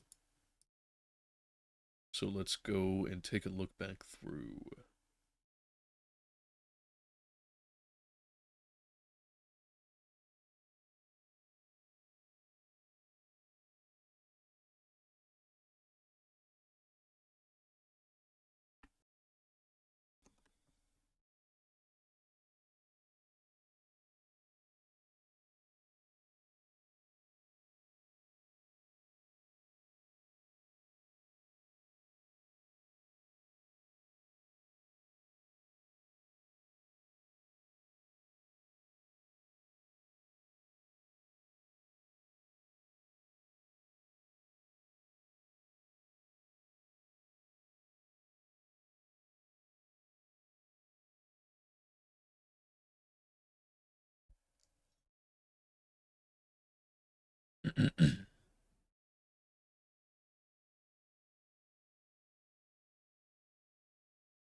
Chapter 2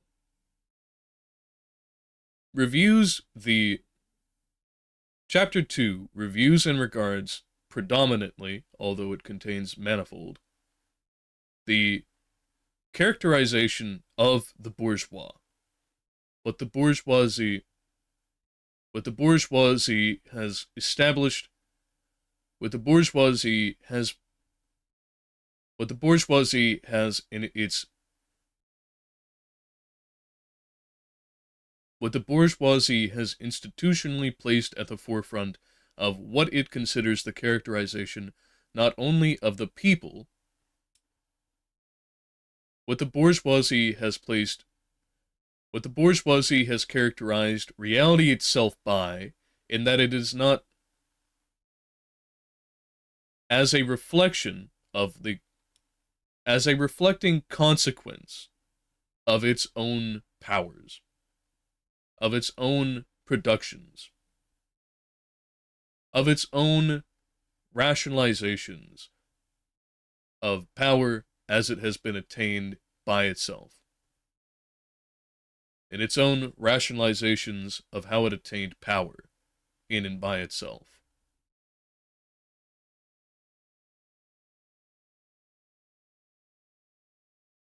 And thereby sets itself apart, the communists rather as being a body of the most dedicated, and a vehicle, of course. The communists set aside as the most forward-facing, whole-facing group of the proletariat, which wishes to act on its behalf, which has always acted on its behalf,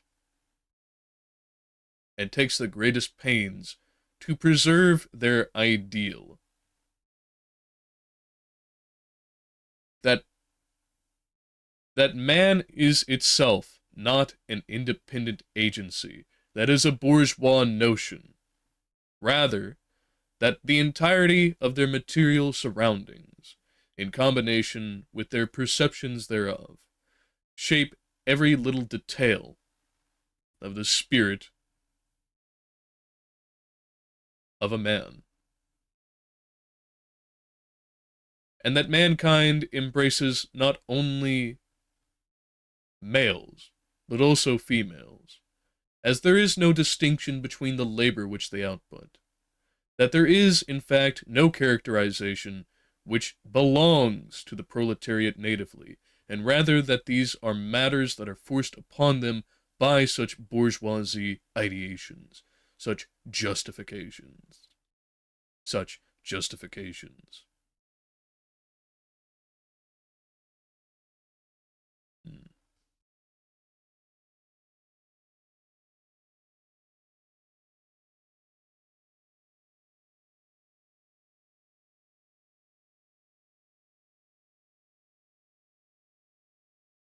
And that the ideal conclusion to all of their efforts, although it will look different depending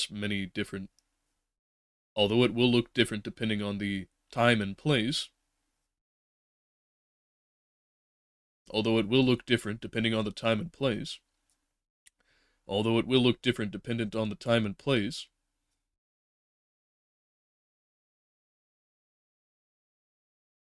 that there shall be a dictatorship of the people, that there shall be an erasure of class antagonism by the mode of all of the proletariat, which has no character, no property, no ownership of itself, let alone its own activities, its own motions, shall dissolve upwardly all classes which would seek to reactionarily or conservatively retain all forms of bourgeoisie influence. That it will sidestep all of human history. Which it identifies as defined by class struggle between these two powers. And it will settle for itself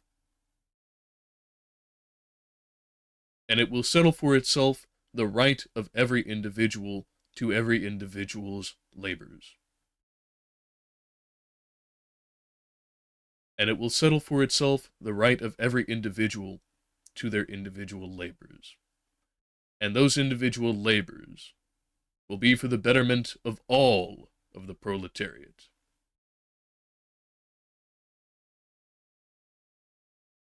That no one should ever subjugate another. And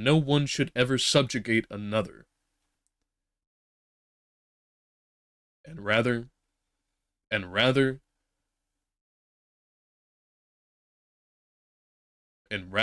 that all shall benefit another. And rather that all should benefit all.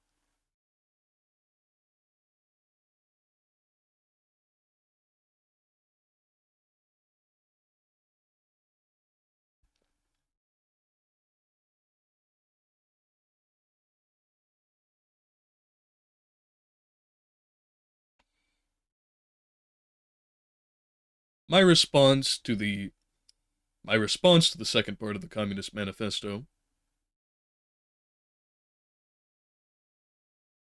is that definitionally,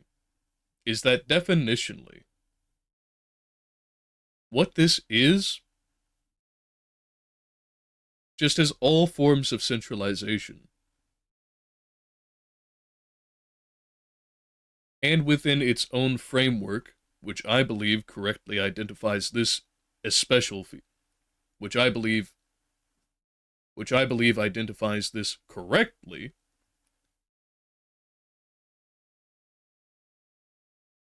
that it is a subjugation of everyone to everyone. And that unlike some features, and that unlike some phenomena, and that unlike some phenomena, when everybody has subjugation, that does not mean that nobody has subjugation.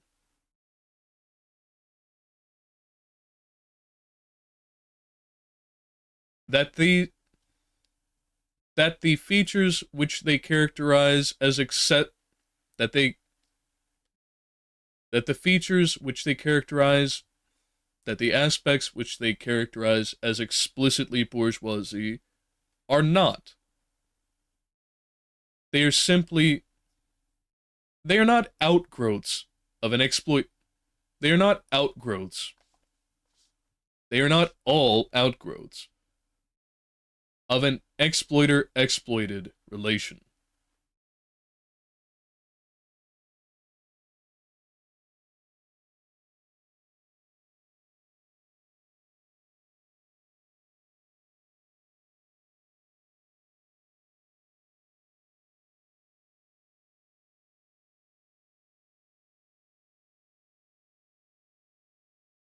Instead, they are attempts and efforts to find the index of where we are as beings, ontologically, metaphysically, metaphysically, socially, socially, within this within this universe.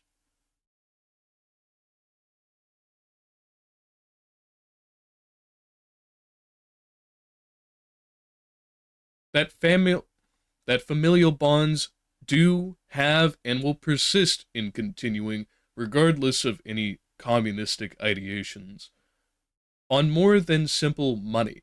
That human relationships writ large are based on more than simple money, and the means whereby capital is attained.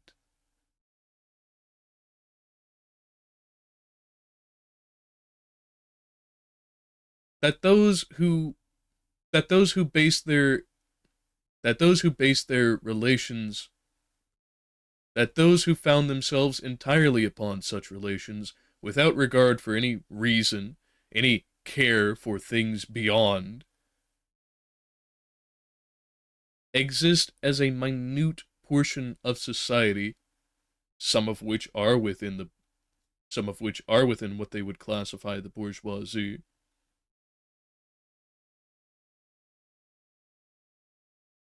and are indeed the enemy of everyone. Why?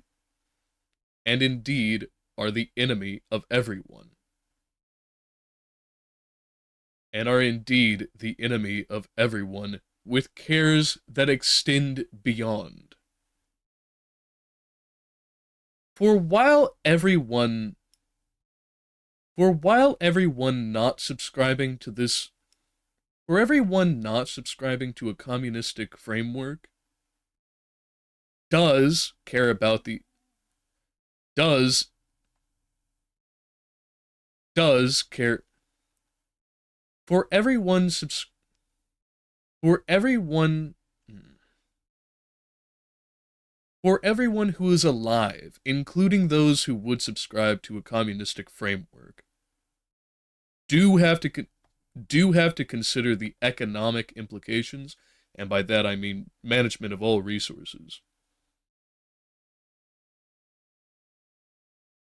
Part of what is being managed, part of what is being managed are those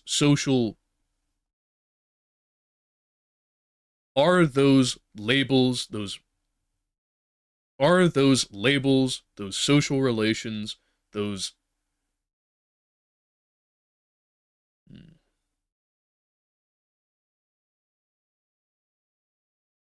commodities of identity,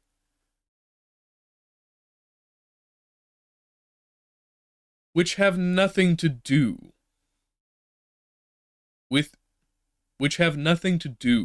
with wage labor. They supersede and in many cases supervene all such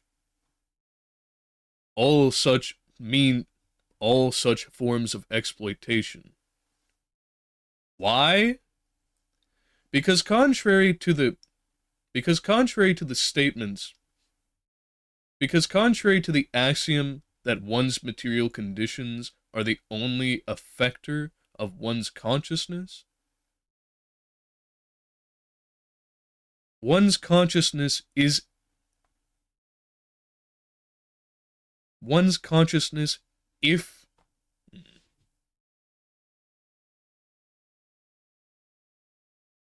one's consciousness under a society which has embraced enlightenment to any extent, or at least admits it,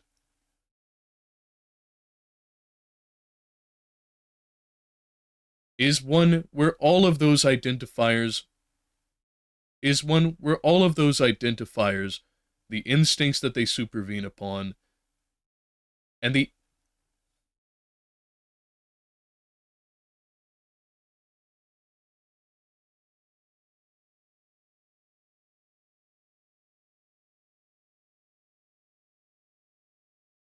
at least within societies that have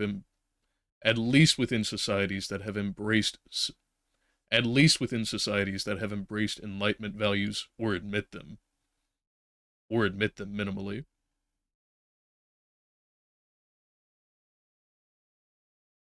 Place in our hands not only command of our instincts,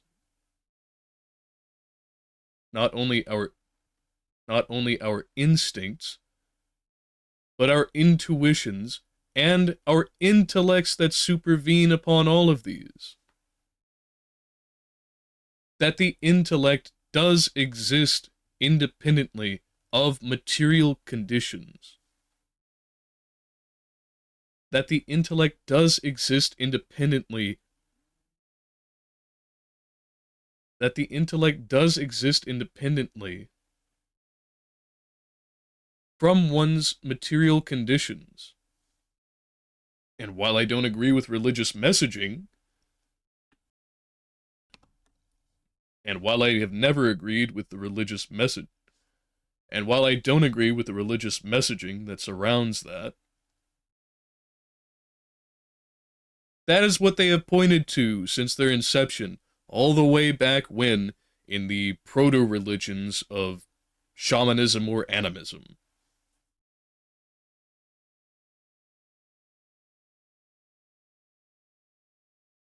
In simple terms,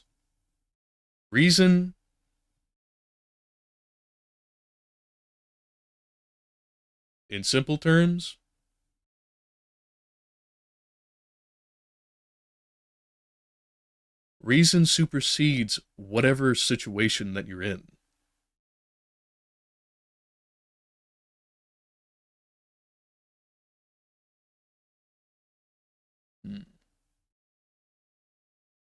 In simple terms, reason supersedes whether you're poor or rich.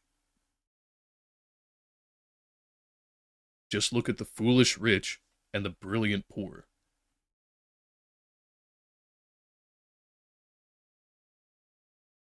Okay, and now that we've got our response recorded, I'm going to take a brief recess and then we'll get into Doom.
Alright, we are back. Let's see that we're centered up. Looks about right. And now into Doom. Okay.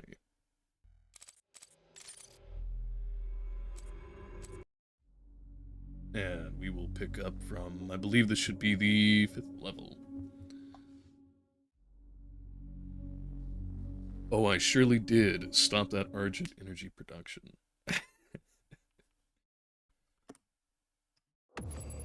Let's go. Turn that down a little. Primary access points to the tower were destroyed in the explosion. The pipeline is damaged but still intact. Ah. Yes, I do. Oh, hello. That is expensive. I'm not sure if I'm sold on this yet, although it did have some pretty good results. There are thrust boots in the maintenance hangar. You can use them to traverse the pipeline.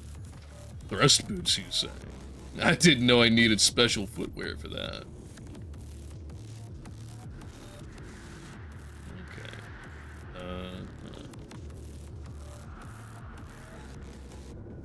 What would be where we just came from? Man. Again, a really nice opening. You know, the screen-filling expanse of industrial-styled sci-fi structure reminisces of Ratchet and Clank, specifically the first game.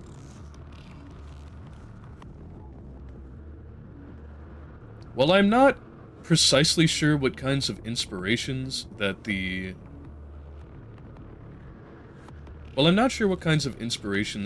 dev team took for the shading, which I think is what's really doing it, along with the background, which I think is really doing it, along with the skybox. I wouldn't be surprised if there's a little bit of that in here.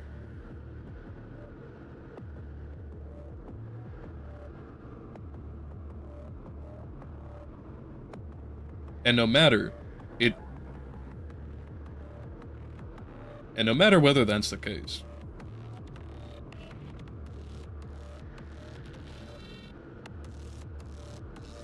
as every start thus far, it sure makes for an exciting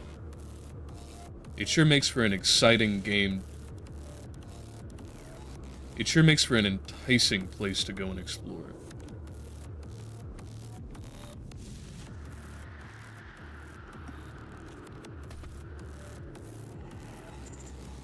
Okay.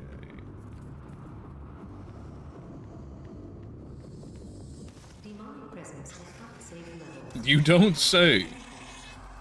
Oh, it's a rocket dude. Is that really all you got?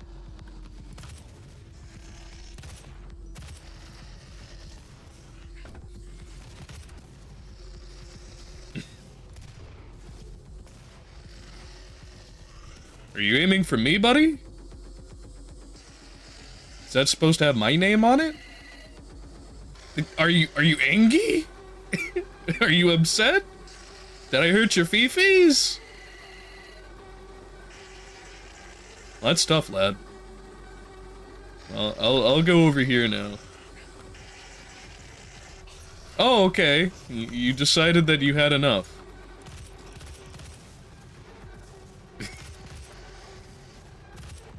You got a lot of health on you, don't you?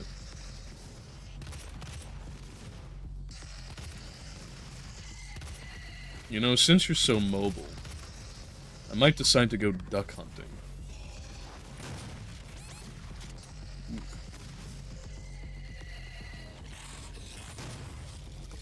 Okie doke. Revenant. Alright. Well, thank you.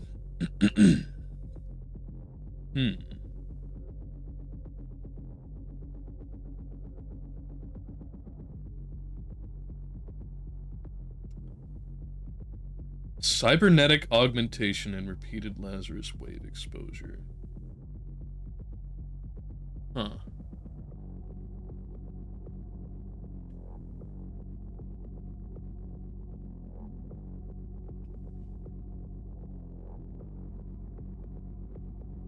Wow. So I see the US or UAC had no chill when it came to modifying their troops. I wonder if that was another voluntold kind of situation.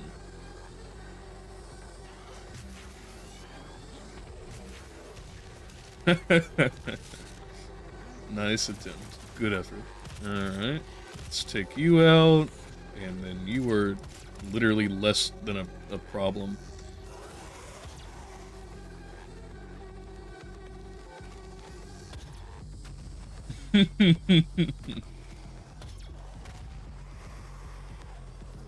Okay.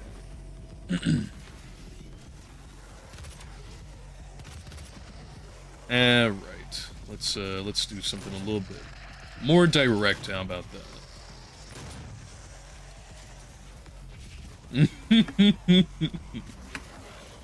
And now we can get back to program as per usual. Yikes.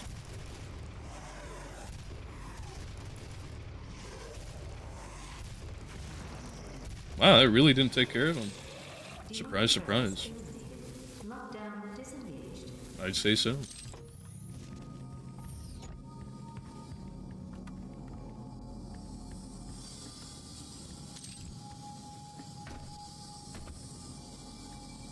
Feels like there should be something behind there.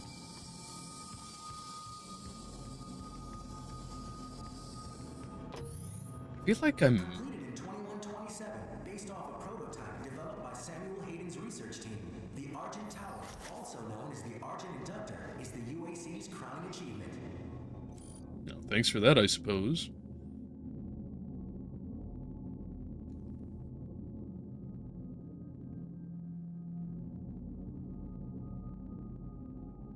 The center of our universe, you say. Interesting.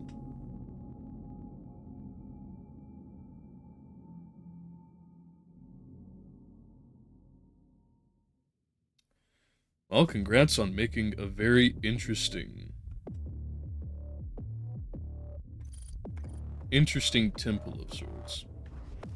The spice must flow, they tell us.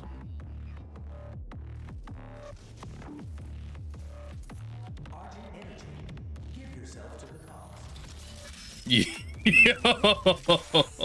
Ask not what your energy can do for you, but for what you can do for your energy. That's the vibe right there. You know, funny we should encounter that line right after taking a gander through the Communist Manifesto. How about that? Was I mistaken? Is this not? Okay. Oh, can we climb it? Absolutely not. Did I? I totally missed that. Incredible. Based off a prototype developed by Samuel Hayden's research team, the Argent Tower, also known as the Argent Inductor, is the UAC's... I'm glad that I could just absorb those onto my feet. That's it. Well, I mean, it might be like basketballer levels of air, but it still doesn't feel like very much. Then again, I am wearing, some mighty, mighty big armor, so it does make sense, at least. There's not any way up there, is there? But to come back to what I was saying earlier, the story in and of itself does follow a rather well-trodden path of corporation gone mad. The interesting bit of it being that this is a... I can't... Okay. The interesting bit of it being that this is madness infused with hell. Although that is a fairly common implication of most of these anyway, even if it's not explicit.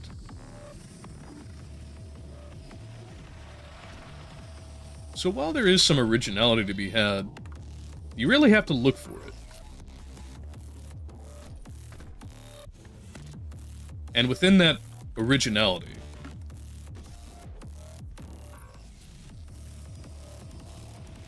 it doesn't feel especially expressed as an independent characteristic, and more just as a sidebar to the ultraviolence that we enjoy from Doom.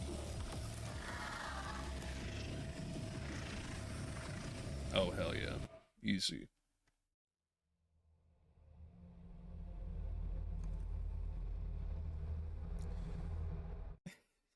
I have to kill the unwilling. Unfortunate for them. Yes, yes, yes. We'll get her done. Yep. I wish I could single shot it. Oh. I can glory kill them and it still counts. How nice. Hello? Let's retry that. I suppose I didn't wander into the right places yonder.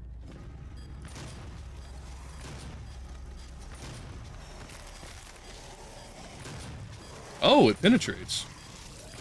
I'm absolutely upgrading this then. Yep, went the wrong way. Yeah, that's definitely the wrong way.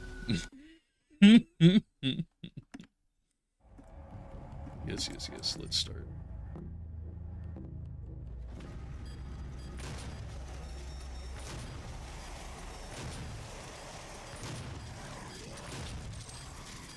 Pardon me.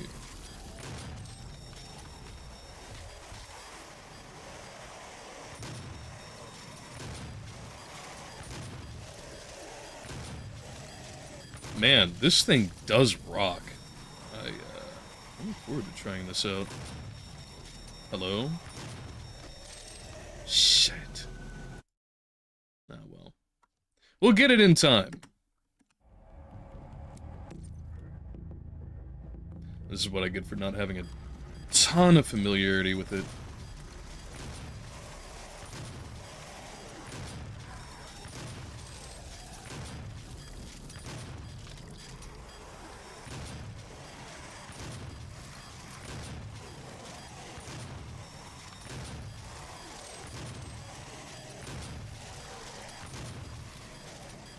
Did I miss one?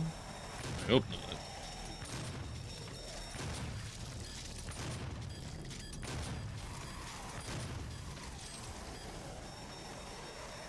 Hello? Yep. It's a loop. I see. It would be nice if I could just slam the spacebar and go.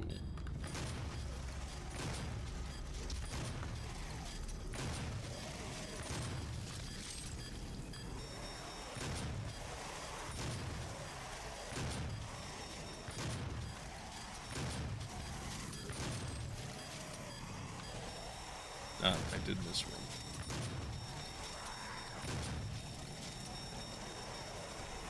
This way, everybody, please.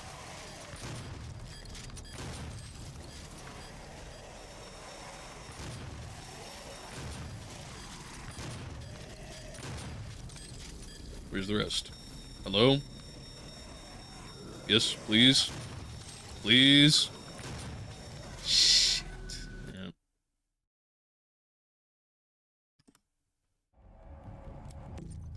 We'll get it in time.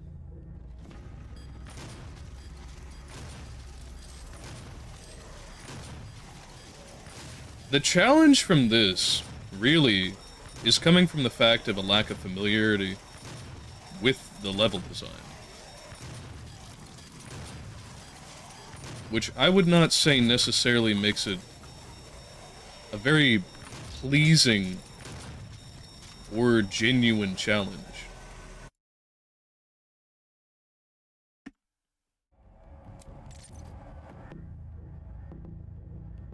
As it's not so much a test of skill with the given weapon, more a test of how well can you commit this loop and the placement of individuals to recollection.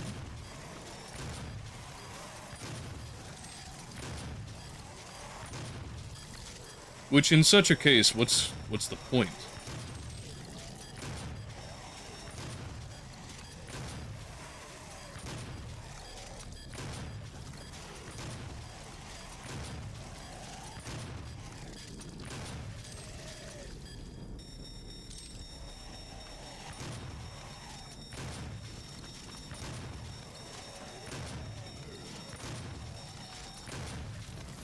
Done. And all it took is remembering where every one of them is.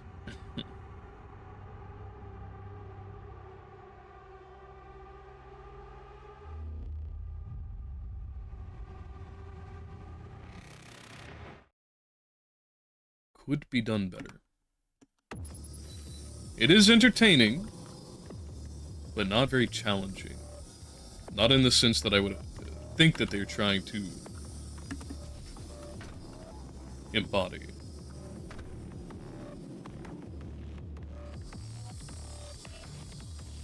But now we can move on at least. If I can actually control. Hello? This does feel like a secret. Might I have found one? I hope so.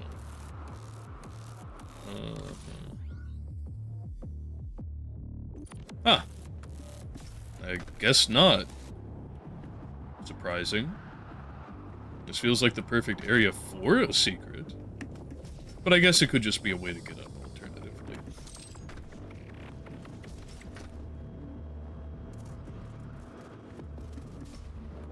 No! Oh! Where? Oh, there we go. Yep.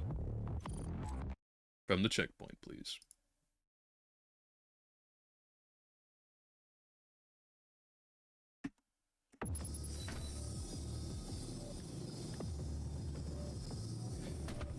Now, having the double jump and dying in that manner, and dying in the manner that we just did, which was falling off of this area I'm about to traverse. Hello? Grab, please. Thank you.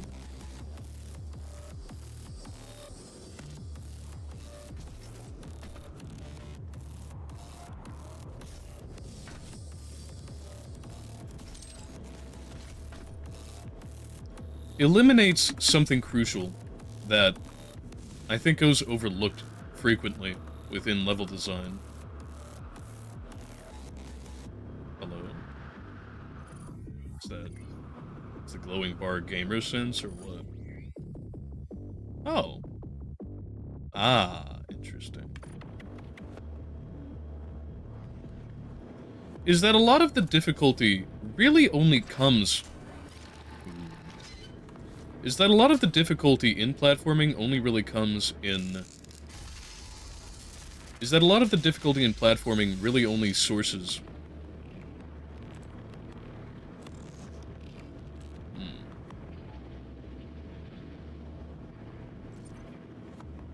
Really only sources from... control management. And that it's not necessarily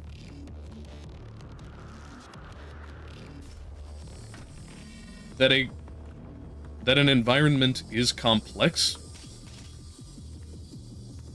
While that can add challenge unto itself, depending on the depth of complexity, especially if you're looking at a three-dimensional or even higher dimensional field,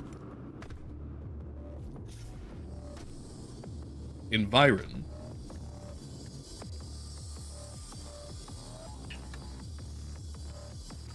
even within, it's all about what tools of navigation are you handed and how tricksy are they.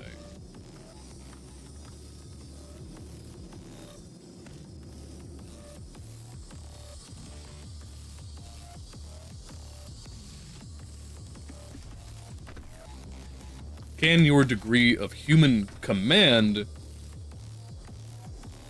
match your degree of mechanic control?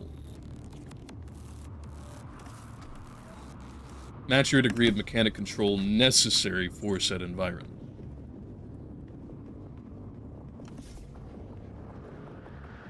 Man, I am stocked up.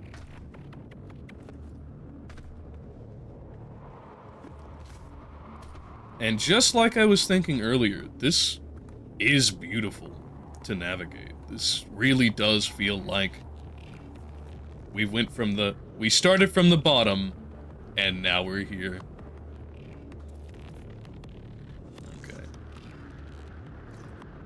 And just like in Ratchet and Clank, I really, really want to go over to those areas and see what's hiding within. But I know it's instant death if I go. Ugh. It is, isn't it? Yeah.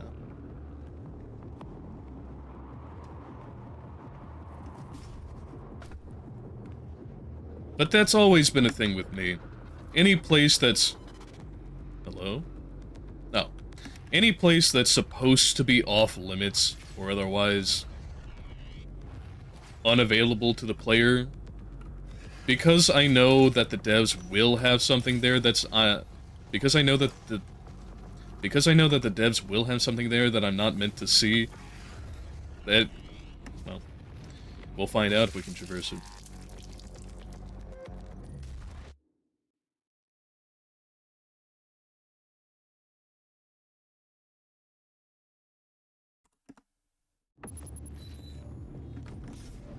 It makes me want to go there every single time.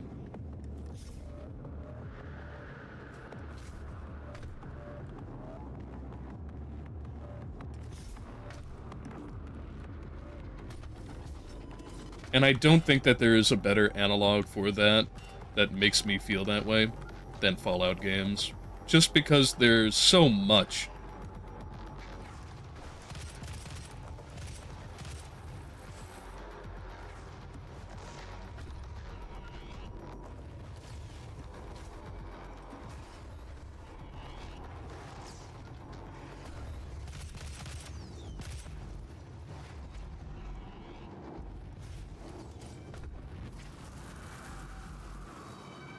Just because there's so much that absolutely wasn't even meant to be bothered with by other devs. A broad canvas, where even the most minor of inclusion has a story behind it that stands out very disjointedly from the rest of the whole.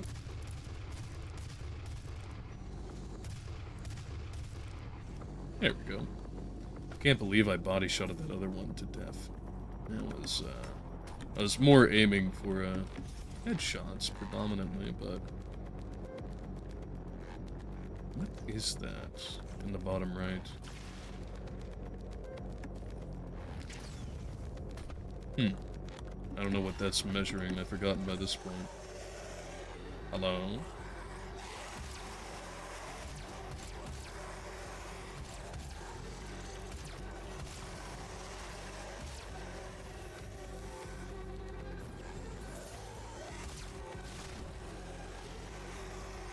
Did he explode? Yeah, I think he exploded. You're an awfully noisy boy, you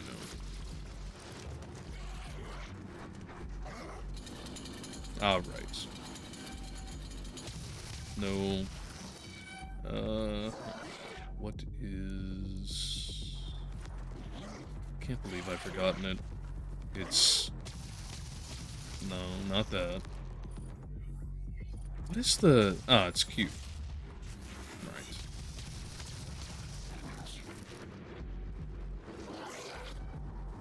I appreciate that the regen bar for the grenade looks like a gas tank, like a very old leveler.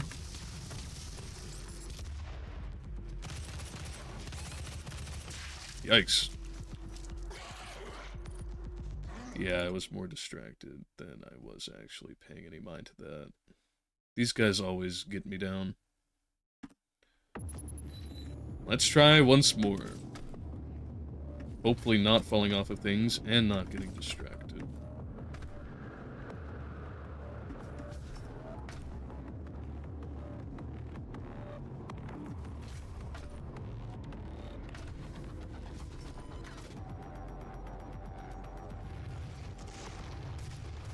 Alright. Good efficiency on taking them out, and you out. Oh. And you out. And that's it, isn't it?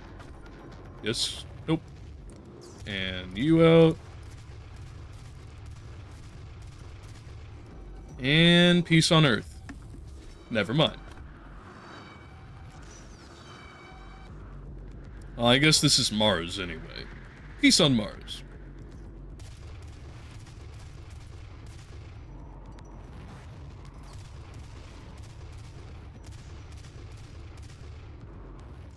Well, you're a lot closer. Let's see about you, and then you. And I think that's all. Now let's go take about 2 minutes to take care of Buddy with the big shield. And that's keybind, yeah, number 6. Those jumps actually do be a little spooky whenever there's nothing but vastness underneath you.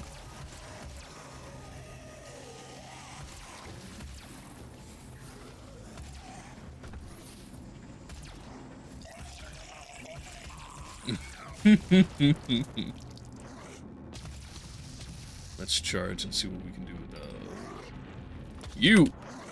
Nothing, apparently. Oh yeah, I do have the static discharge. And done with you. Well, that takes care of him quite easy. I'm glad I made the right call with which one to take. Which upgrade.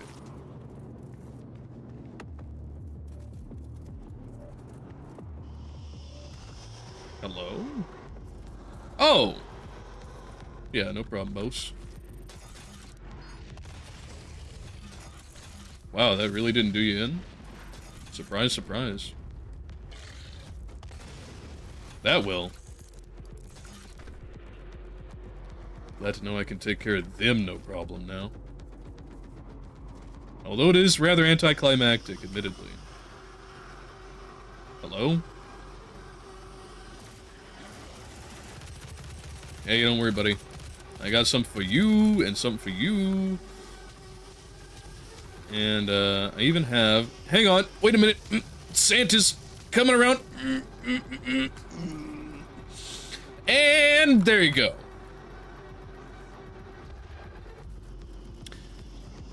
Merry Christmas.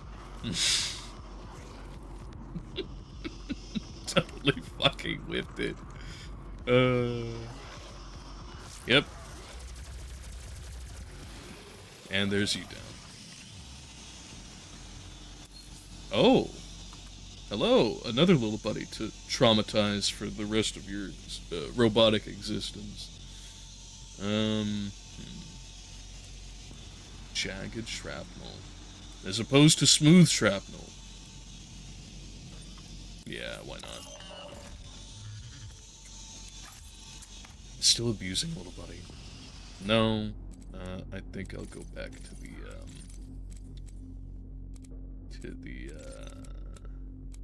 where are we at? Is you? Yes. Yes, you. Equip you, please. I was worried for a second there I'd have to do, like, another... Go to, like, an equipment table or something.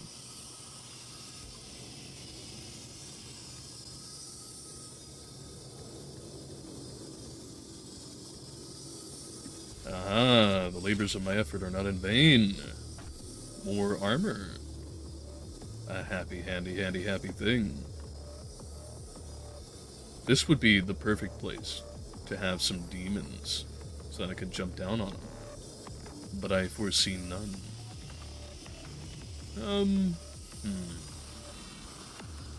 Yep!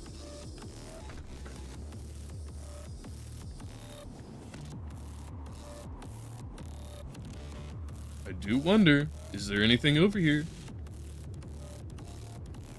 No. But can I jump it?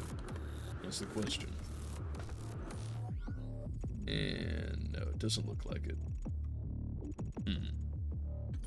Ah, well. I almost just straight up waltzed off the edge. Well, if there's nothing over here, one would hope that there's something over there.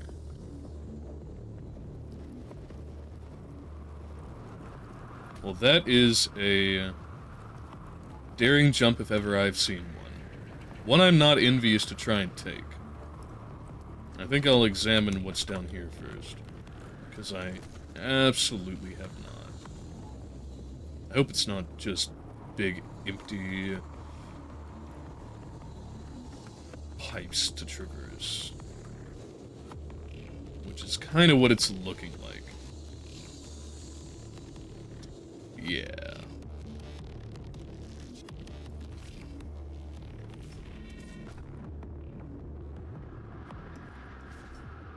No!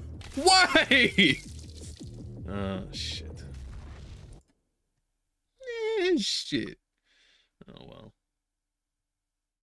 I hope that it checkpointed me. No. No, it absolutely did not. Well... I suppose there's no reason to go up except for...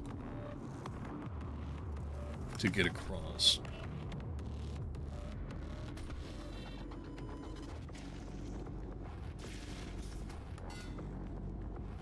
We'll try that again. Because surely it wouldn't Bethesda me a second time. Yep, there we go. Oh, that was a barrel over here. I thought it would have been something else.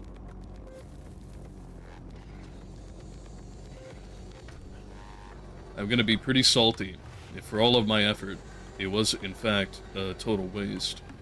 Is there a way to get it over here? Not sliding off. Nope. Yep. There we go. This is my personal inferno. Ah, well. We carry on then.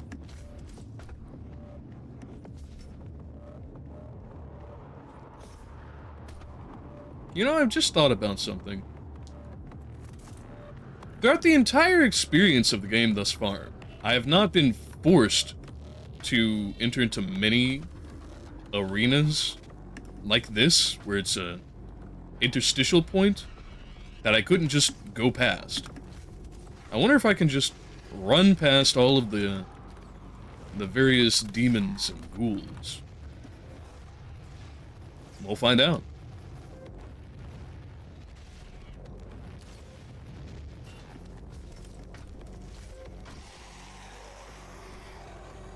Take that armor. Thank you very much. And you can get bent. I'll be over here, thanks. Yep, I'm sure that you're very hellish and knightly, but no thanks. Did I? Yeah, okay. I did go the wrong way. Yep. Alright. Let's not whiff this jump, because that would be less than ideal. Whoop! Whoop! There we go. Yeah, I absolutely could just have ran past them each and every time. How about that? Oh, hey, Pierce. How you doing? That's an argent accumulator she's carrying. She'll try to use it to open a portal manually into hell. Hell tube.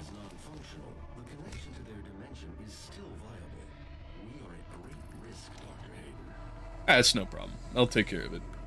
Just as soon as I'm done fiddle-faddling around here.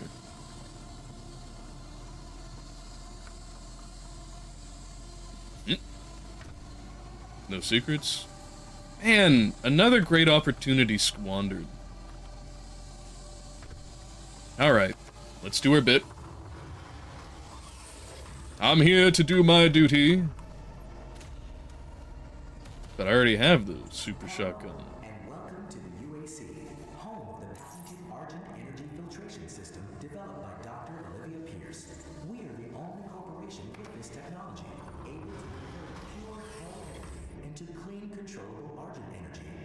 powers this facility and is Clean. broadcast throughout the universe from Argent Tower, providing all the energy a family needs to live a fun and productive life on Earth and the surrounding colonies. But we can't do it alone. It takes a team to make it happen. A team of people full of energy, potential energy. Unleash your potential with the UAC. Thank you for your interest in Argent Energy. Wait, so you're telling me that the Hell guy here,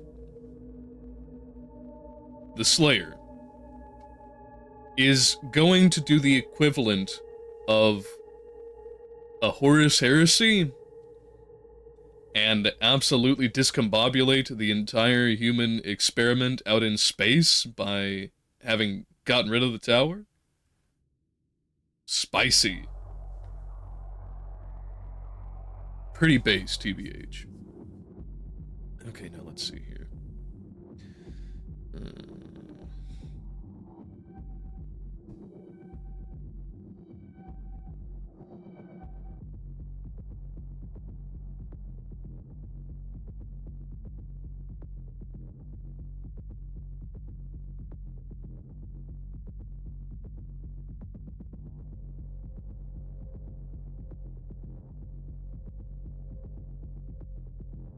Oh. So no, it's only just dealing with Earth. They don't even have any place else in space. At least from what I can glean from this. Sad. You're telling me that Earth has unlimited hell energy? And all they're doing with it is fueling normal Earth?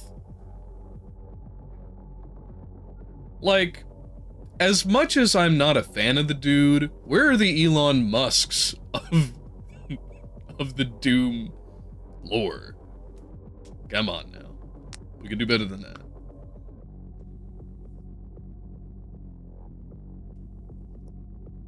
Energy packets. Literally bombarding Earth with hell energy. Cool.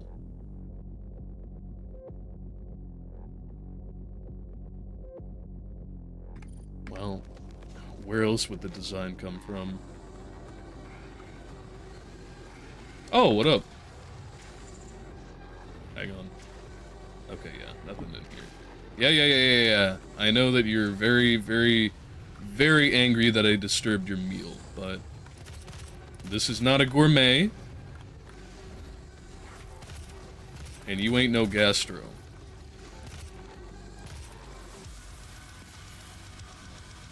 Go ahead, spawn in. Boom.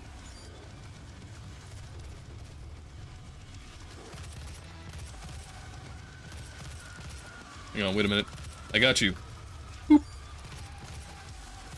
Did that cut him in half? That's wild. Hey, another pickup. Wonder what that one does. I've never had a purple flavored one. Let's find out, I suppose. Get out of my way, please. Thank you. Okay. Quad damage. That's wild. Whoop. I slid off into space. It entertains me that they don't have ragdolls for this by this point. Okay.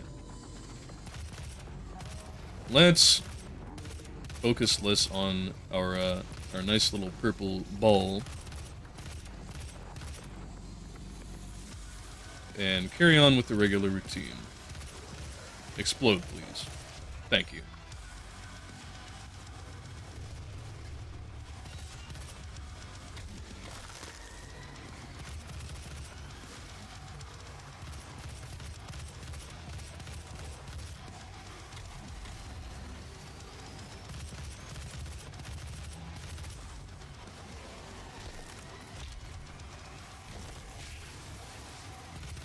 Oh, hey, it's one of yous! Yeah, you're gonna be a pain to deal with. Alright, let's get that upgrade. And enough of you, thanks kindly. Now, where'd you go? Hello? I guess the other way, then. Yeah, there you are. Nice. Booga booga boom. You know, I don't know why I'm bothering with, all of this. I can just, yeah. There you go. Nice.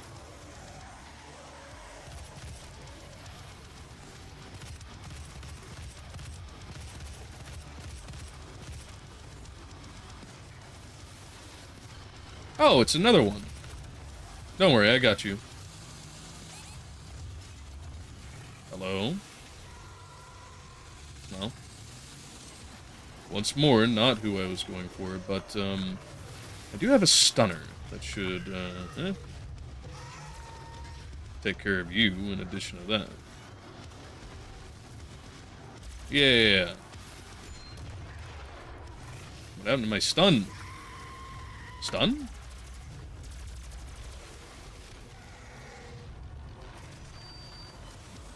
Wait a minute. Oh, yeah. Well, that's what I get for hitting the wrong keys. But I guess that when the checkpoint happened, it left me on whatever the alternative upgrade was for this gun, which is less than ideal. Yeah, heat blast. Not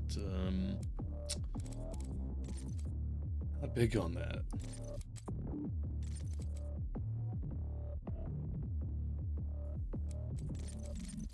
But while I'm here... Yeah, nothing I'm really seeing that's really appealing to me. But I guess I'll take the mastery? Oh! Cool! Well, more scope time. Earnestly, I was rather just using no scope for want of, trying to keep my aim up. But I can change that no problemo.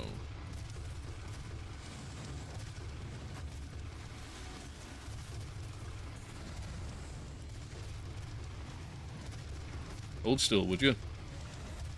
Trying to get an upgrade, fellas. Cooperate, please.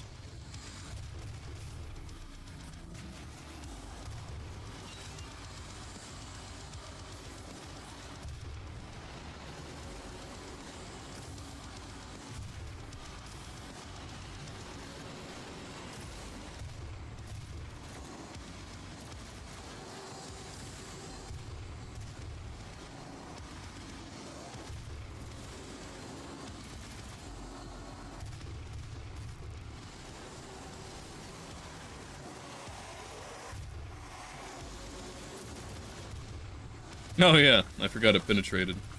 Hello? Cease. Cease and desist.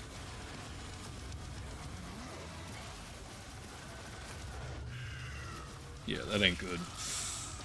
Okay. Well, I suppose aggression is requisite for this section. Did I... My stun bomb? And... Okay... Yes. Gun burst... And cool. Okay.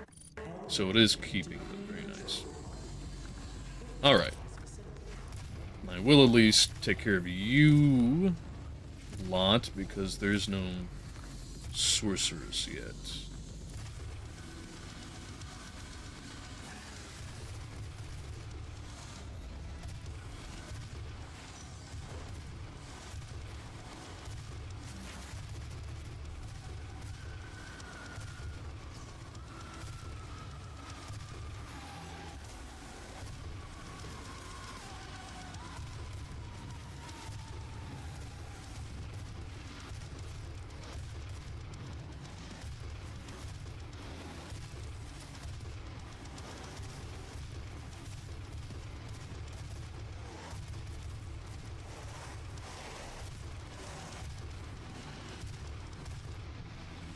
Did I not get him? Ah. Guess not.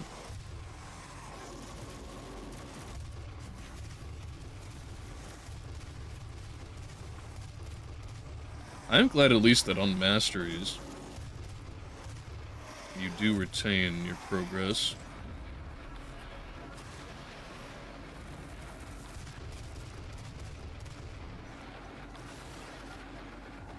Hello?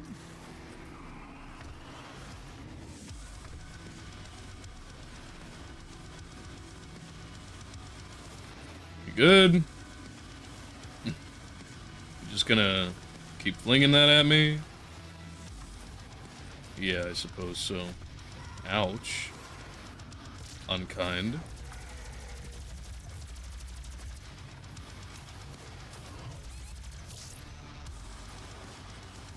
Yeah, she is absolutely tearing me a new one.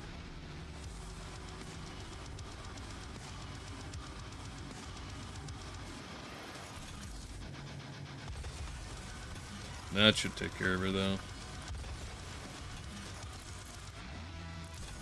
There we go. Let's get that help. Desperately need that.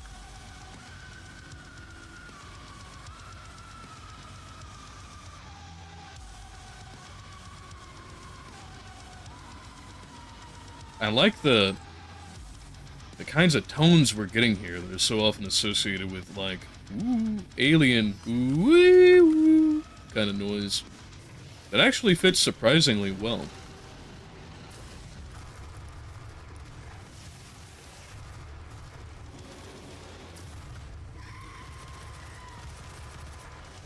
Wow.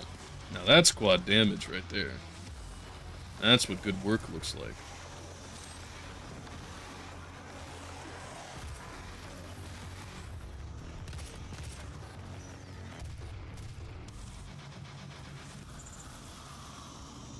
Okay.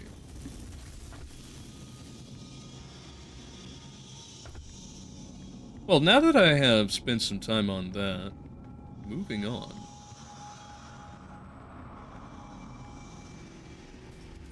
What do we got here? Nothing, I suppose. Surprisingly. Hello? Let us in. I think, having played this for as long as I have thus far, I believe after I finish with the Communist Manifesto, I'm probably going to turn to another piece of fiction now that I've done multiple weeks in consecution of real politic lore and content. I don't think this is the way to go. I think this might just be a secret room. But now that I've done that, I think that I'll go with... I just finished, actually, and I think that it'd be best to do it while it's fresh. Mary Shelley's Frankenstein. And I'll probably pair that with Dead Space. I think that the vibes would match very well.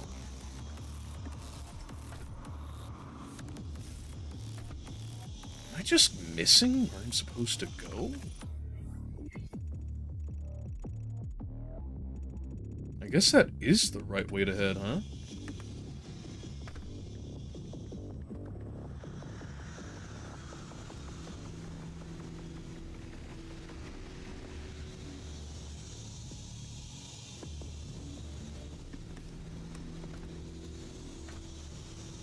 Maybe if I jump here...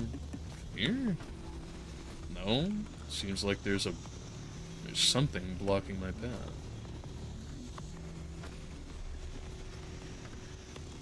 Or maybe I was just whiffing it. Yeah, no, that definitely does not feel like the right way to go.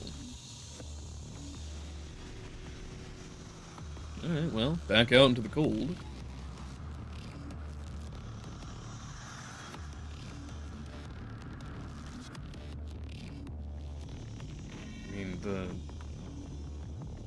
markers are saying that away, but again, I don't know how to get there.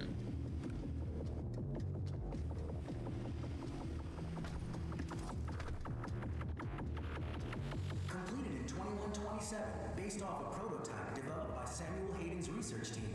The Argent Tower, also known as the Argent Inductor, is the UAC's crowning achievement. Interesting noises there. But where to?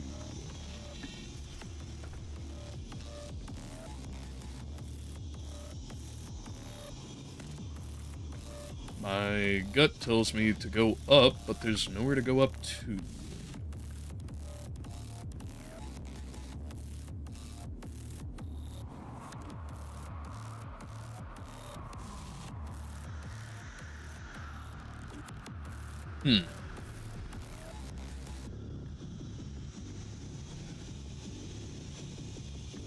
Well, maybe I just follow. Ah, that'll do it. Wow, I really was foolish. My previous time of getting ran over by one of these things led me to think, yeah, maybe not the right way to go, but perhaps it is. I'm having not so necessarily pleasant thoughts of playing God of War and getting crushed by going, by one of those round-turning portions of the game, or maybe that's the second I'm thinking of. I think it is the second, come to consider it. New database.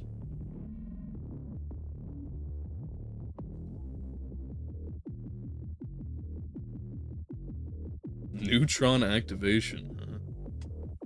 Interesting.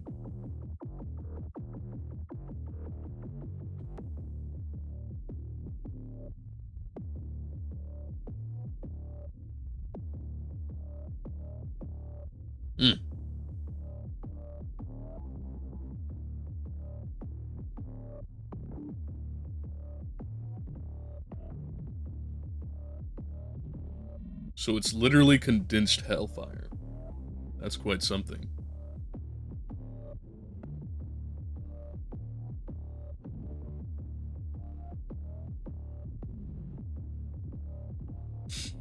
Promethyne Terra. Clever.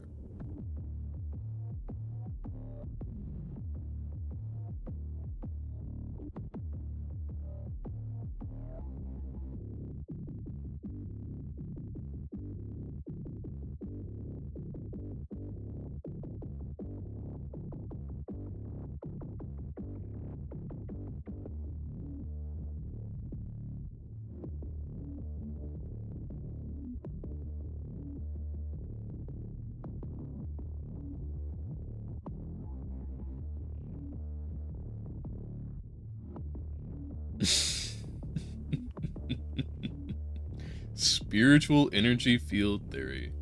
Interesting. So, luminiferous aether comes back around in 2016 with Doom. How about that?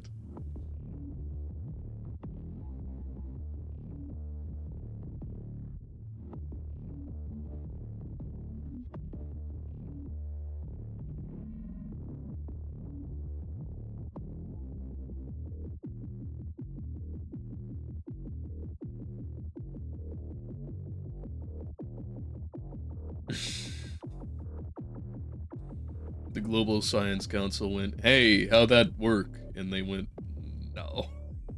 Don't ask.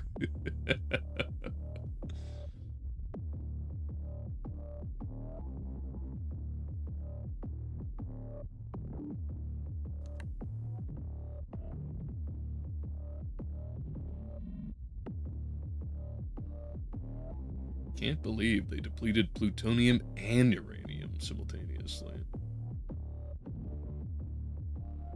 Especially with our ability to synthesize various elements, I would imagine that ultimately we could create synthetic radioactive materials if we really had to. If there was enough push on the scientific front, we could get there. I mean, we can already synthesize gold. Yeah, for anybody who might be catching the stream, a little bit of chemistry fact, a little bit of material science. We actually did find out how to transmute, to use the old terminology, various other materials into gold. Ah, I see. I can't believe I didn't take a look over at the chat at any point. That's incredible. Let's take a look at it. Let's see. Lucifer Libersat. Reading this will soon be a capitalist offense. Blink if you can see this. A little bit late, I admit. My apologies. There have been some difficulties with getting these streams public. I believe I hit private previously for one of them that was scheduled. I believe the first Constitution reading and everything.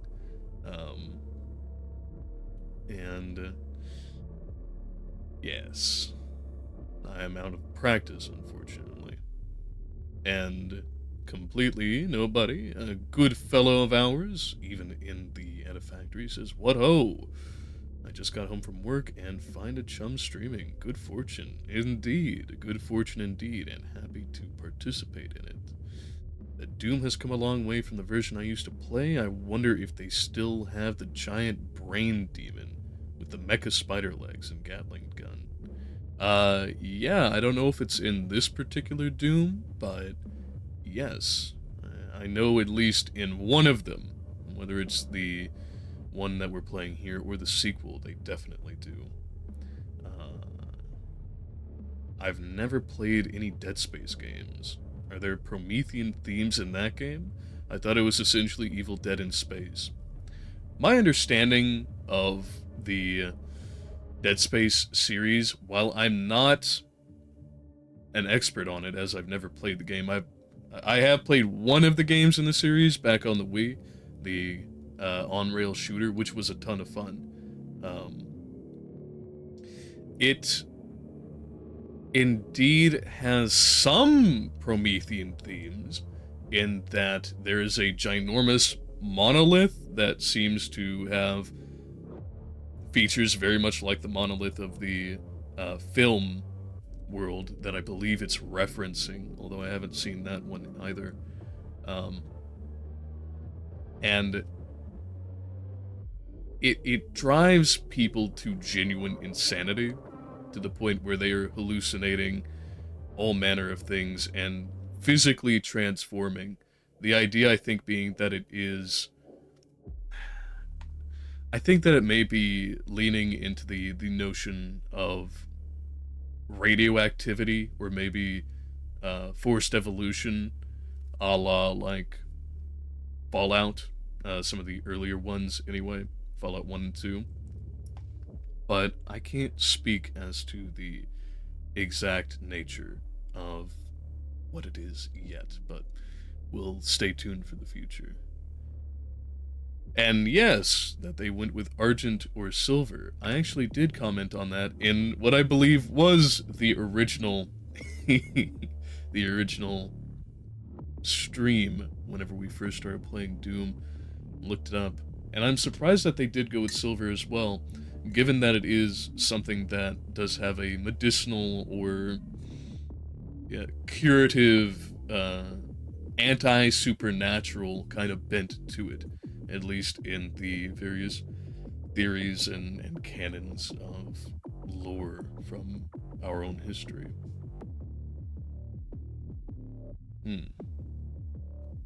But now taking a look back at the game proper.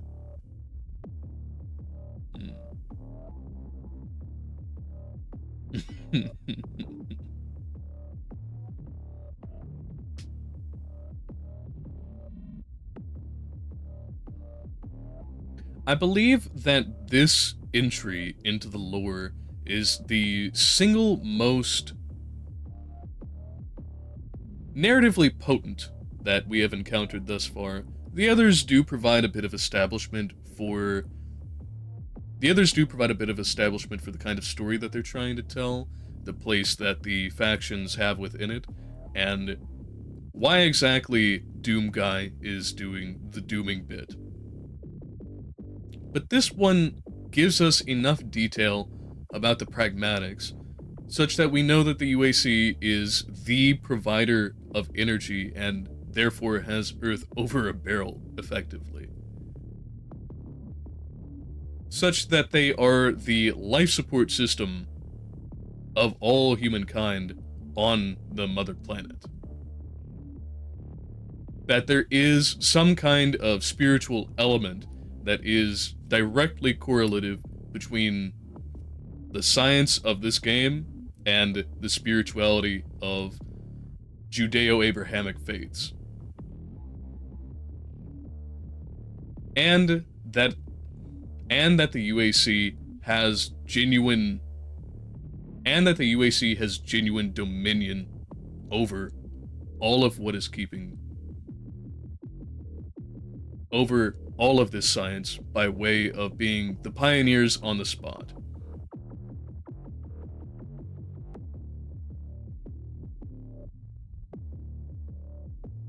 Despite its ease of being overlooked, this offers the glue that has been so direly needed throughout the rest of the experience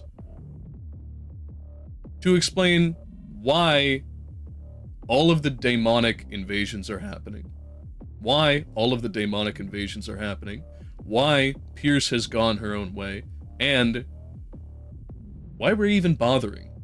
Especially in the aggressive manner towards the Argent energy that the guy who woke up in some sort of hell coffin in the very first level would have.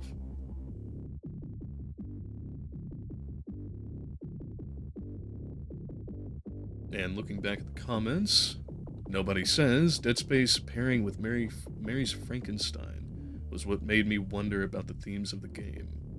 There's the Argent energy being gained from dabbling with what is essentially a connection to hell. To the former comment, yes, while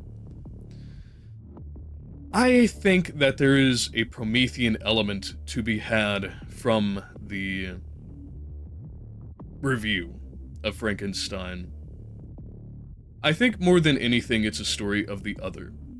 A story of that which is afraid to be approached. That which is capable of participating in the human experience more than any one of the common characters that we see throughout, because it has not been put through the process of separating itself from all of its environs, from all of the things which enable what we call the essence of humanity to be. And from what I recall of Dead Space, that there is a delineation, a slow falling away of... that there is a delineation, a slower or quicker falling away from what we call humanity, while maintaining the subjective experience of our character. That is what I think will make it pair very well. But I think perhaps time to return to the game. A good departure, but let's see what we have in store continuing.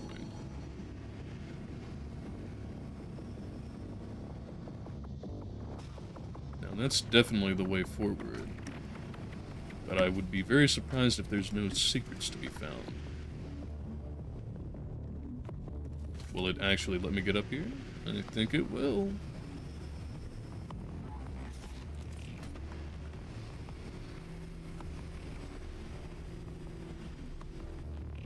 I'm glad my speculation is paying off. Come on. Come on, let me up top. Oh, never mind. Okay, well, let's... nope. Yep.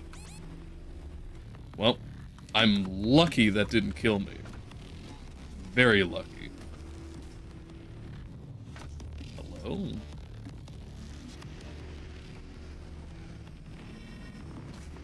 Alright, let's try that again. And immediately slide off.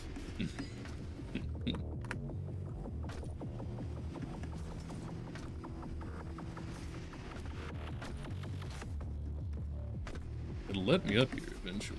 There we go.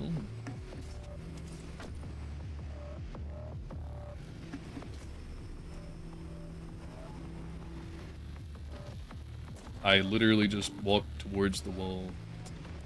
I suppose that was enough to kill me. Maybe it's the field itself that's lethal. I'll have to recall not to touch it next time. And it does set us all the way back. Less than ideal. Oh well.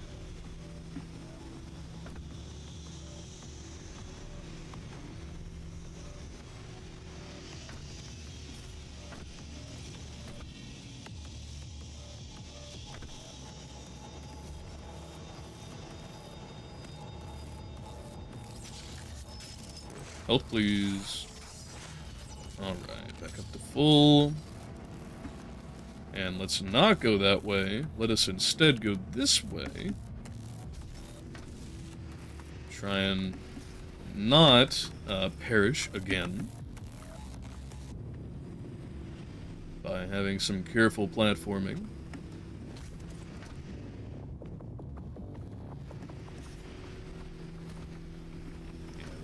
Try that earlier. Yep. And all the way back down. Not all the way, perhaps. Seems like I'll have to skid up to the top. It's very inconsistent. Maybe I need to not touch it. Yeah, there we go. Okay. Before we mount. There we go. Yes. And, okay, I guess you could absolutely do that. Eat, like, 50 points off my health, that's fine.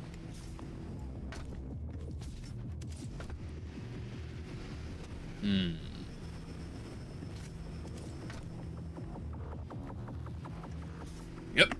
Alright. Come on. Oh, yep, come on. And...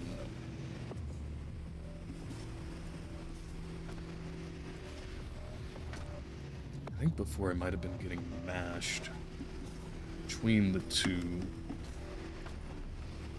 There we go. Okay. And now this should be relatively easy to get through.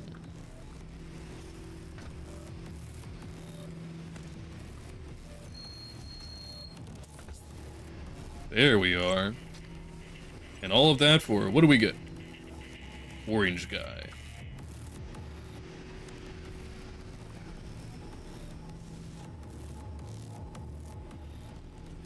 There's no way to get up there, is there? Ah well, at least we got our secrets. And now we can carry on. Actually, let's heal up before we do that. Wherever that heal station was. Oh. Yep, guess we used it up. Oh well. And that's the immediate way down.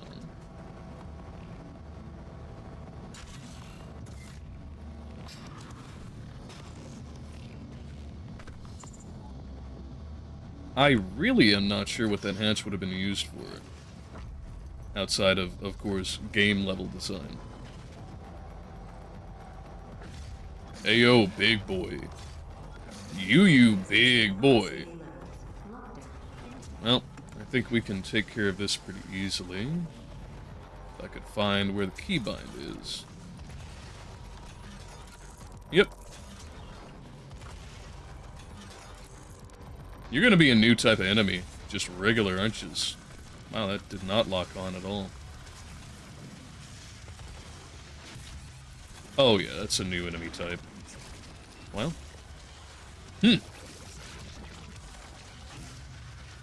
Oh! And a Hell Knight, too. Very cool.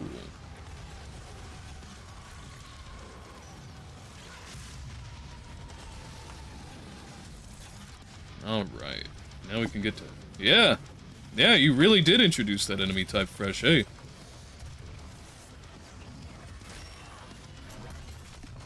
Well, I am gonna have to figure out how to take care of that one without eating all these rockets.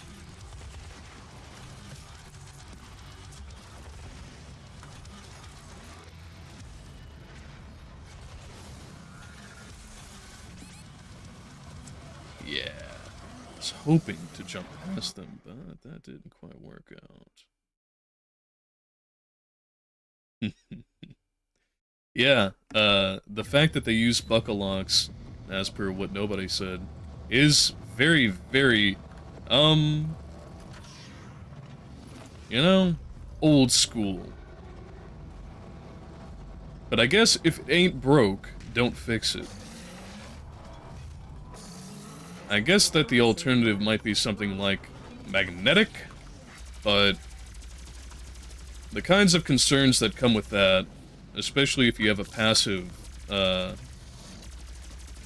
non-powered or non-electromagnetic lock, it could pose some very significant challenges in the case of power loss. And while it seems like they're counting on not having power loss at any point, that's not to say that they might not have planned in contingency for it. I need health bad.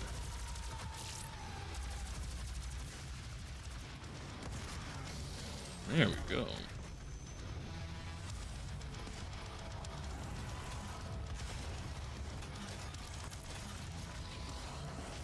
Well, so much for the lift. There we go. Man, they are just spawning all over the place. Yikes. I am super glad that my move speed is faster than theirs and I can kite them. Okay. Now, let's take advantage of this while we have it. It's a little bit of a dynamic situation.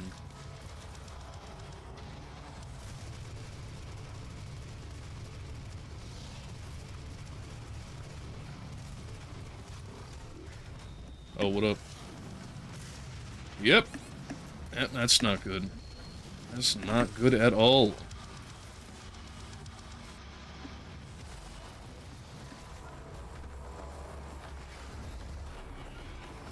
There we go. Back on track.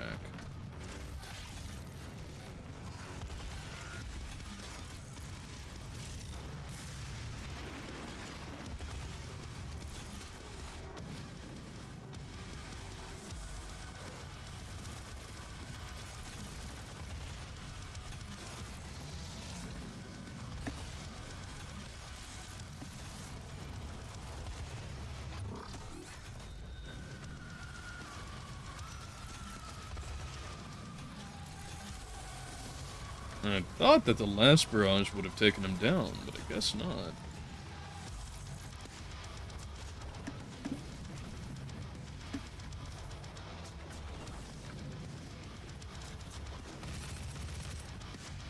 Yeah, this might end me properly.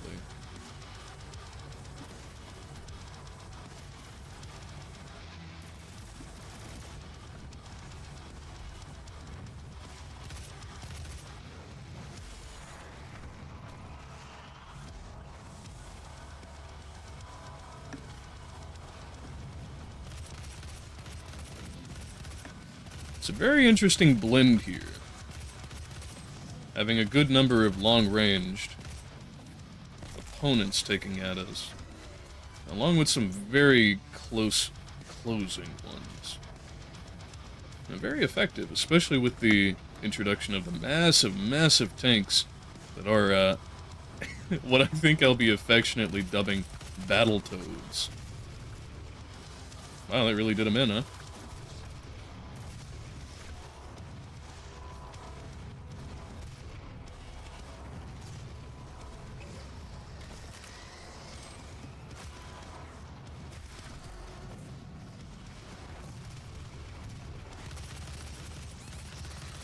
Ah, you're my bane for the time, are you?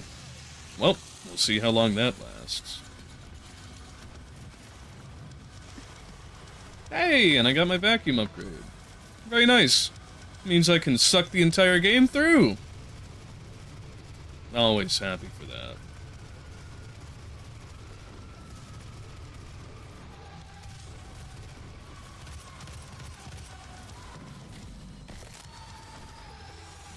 Now, I wonder. I don't think I get close to them. Make a great, great target for the... chainsaw. Well, not quick enough on the draw. Oof. Well, we'll try again anyway.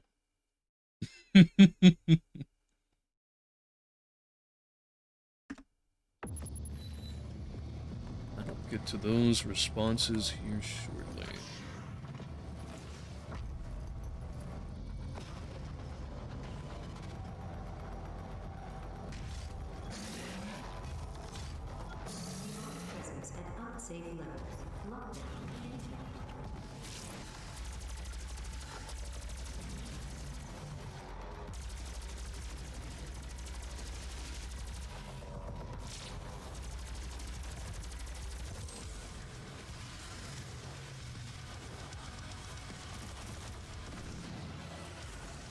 Let's do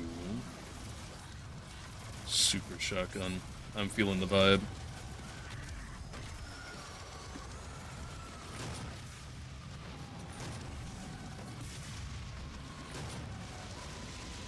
I'm getting awfully chaotic over here. Let us... Yeah.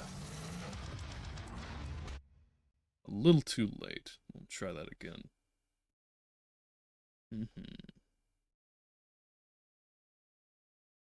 I'd suppose more along the lines of nanotech being used to essentially seal containers seamlessly. Until someone with the correct biochem signature came along to engage them. Yeah, that wouldn't necessarily be a bad mechanism, at least if the seal wasn't exceptionally strong. Which does impose some restrictions on what we would be able to get away with.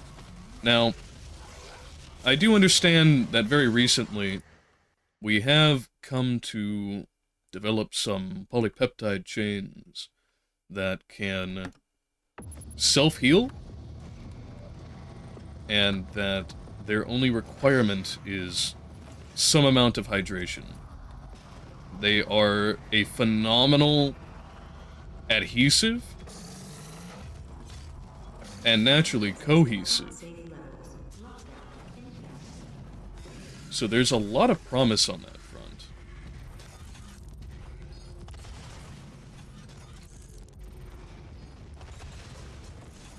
It can also be transparent as well, which is quite phenomenally useful if we want to make things like self-healing plates.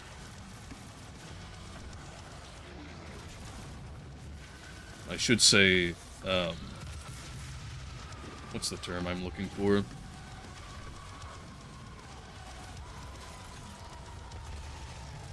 does not immediately come to mind.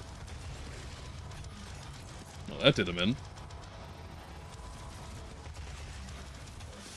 Slides! That's what I should have been looking for. Yeah, self-healing slides.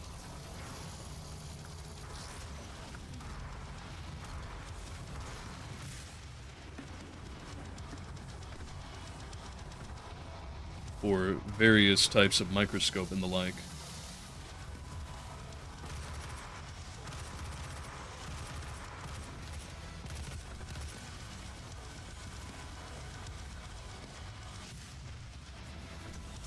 But as far as a seal for a door, I think that it would have some promise as well.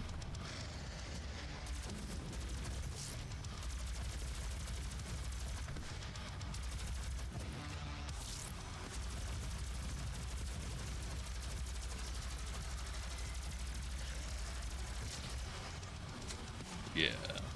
Gotta watch out for wherever I'm backing into if I'm gonna kite.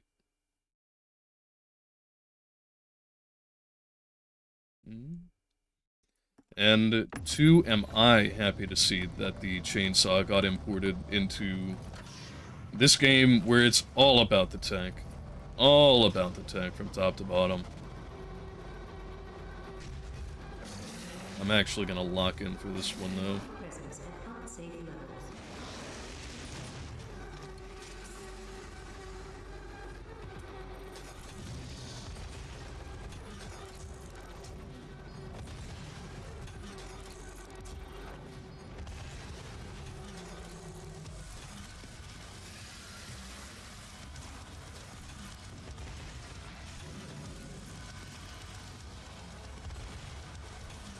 That's not quite who I wanted you to lock onto, but that takes them out for sure.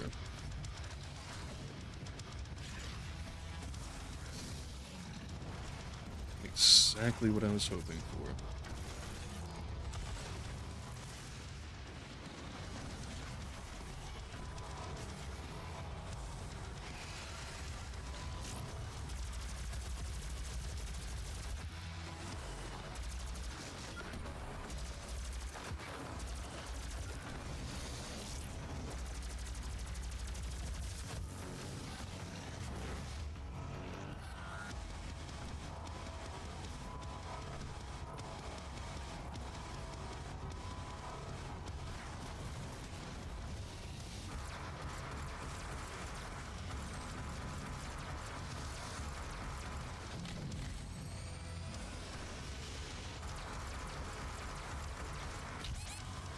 Yikes. Let's get that armor right quick.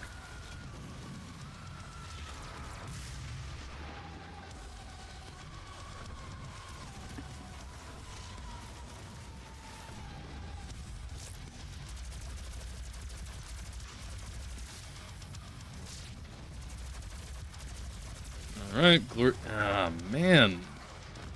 Bet you it was one of the big boys that got me again.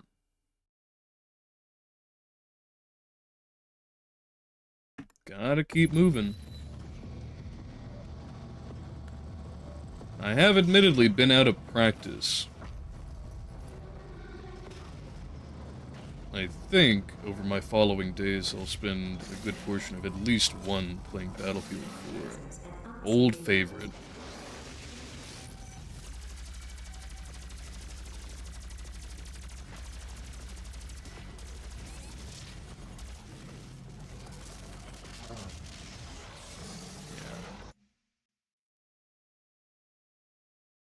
Standing still is death. Thank you. You remind me very well.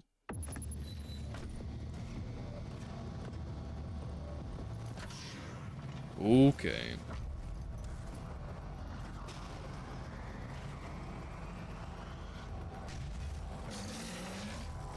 It is good to see, at least, now that we are on the 5th level, there is challenge in spades.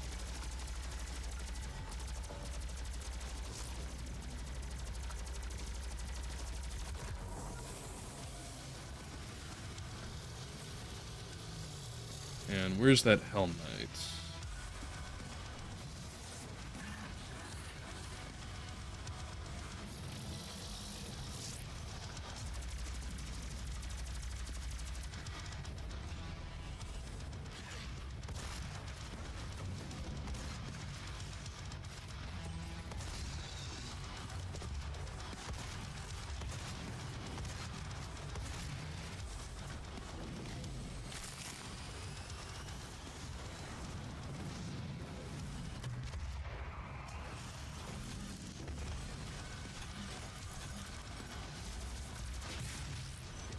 Yikes. Of all the times to slow mount, that is not the one.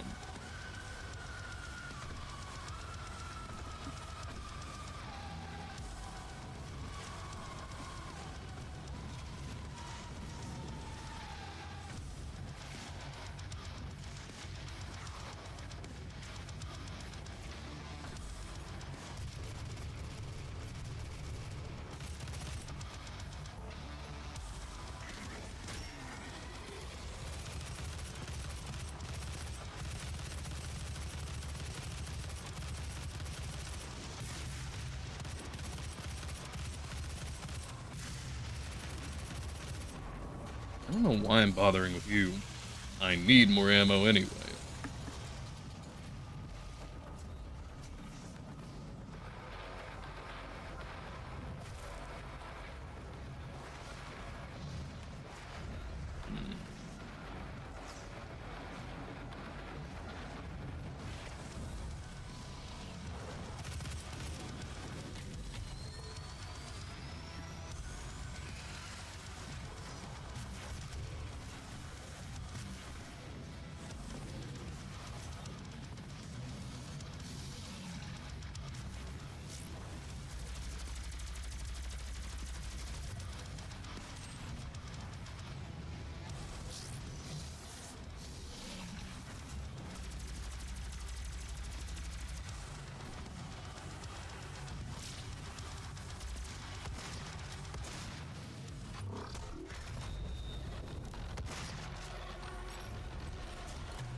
Did you just loop around twice?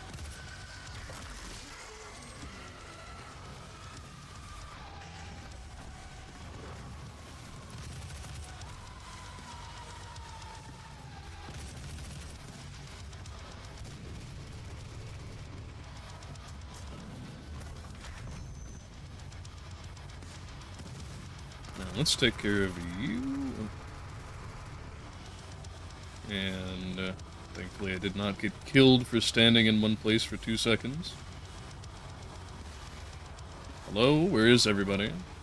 There you are.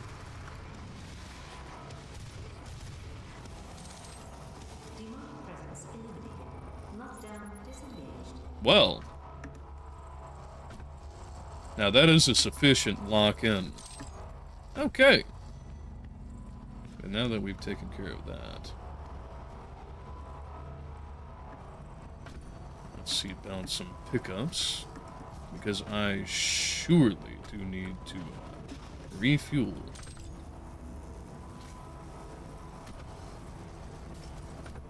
And while I'm doing this, let's see. Self-healing windows would be an incredible game changer for cars and trucks. As nobody points out.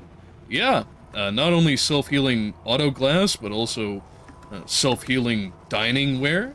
Both for eating upon and eating with as utensils. Glasses, cups, all sorts of things of that manner, naturally. But we also have various instruments and utilities like, can you imagine for a moment if all of our surgical instruments and tools, like scalpels and clamps and the sort, in the environments of use in human tissues and the kind. Places that have an abundance of moisture, in other words, to keep them hydrated. We could easily have ones that are self-reinforcing and capable of significant adhesion.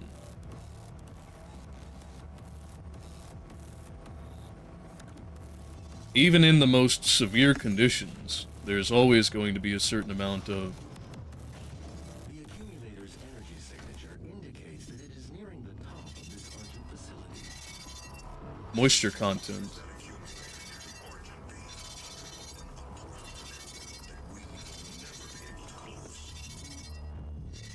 This is true.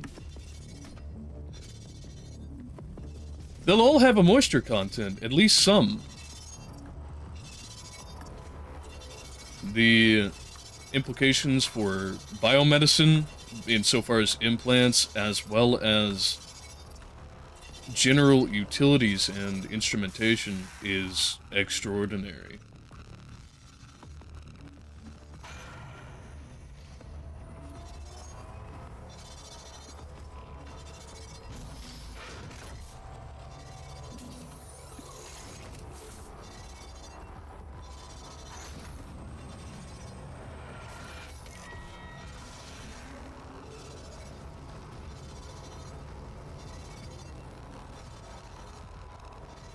Yep, thought that would have been one for sure.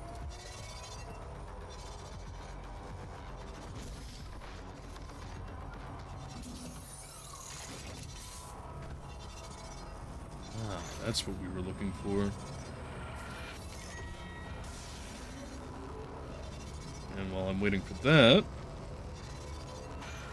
Fun thing, once I was stuck on a 14-hour layover in Frankfurt and ended up finding a second-hand bookstore where I picked up a novelization of the original Doom game. That's interesting. I didn't know that there was any form of novelization for it. I had assumed it always to be, well, the game itself, in that classic game fashion. Did you say anything else about it? I think I left the book in her bathroom. Well, I don't know if that speaks to the quality of the material itself or simply the human tendency of forgetfulness, but please do tell about it. I have very little connection to the origins of Doom, having been born quite some time after it and never having had much of an affinity for old school PC gaming. At least not that old.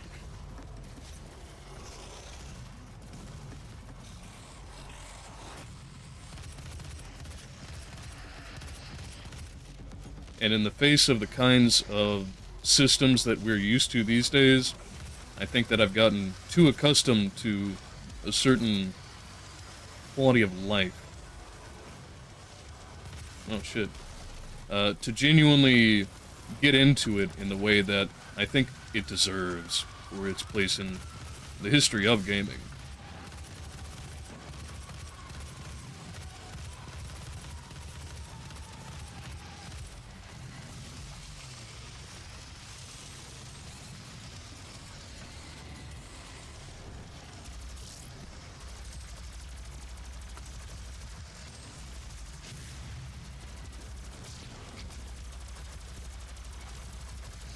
I wasted a ton of ammo just then. Man. Oh! Custom animation for the opponent.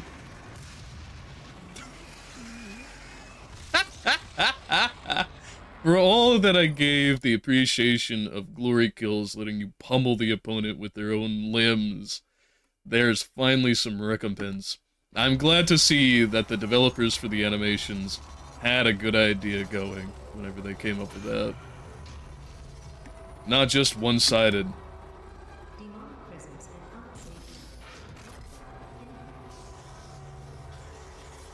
Alright, let's try again.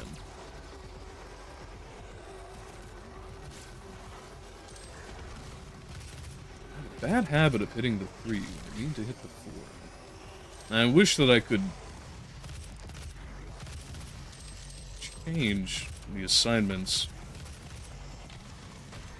I know that I could do it the brute force way, by just going into the key bindings properly.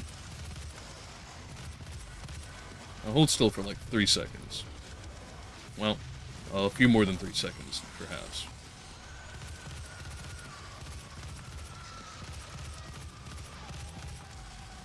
Have that.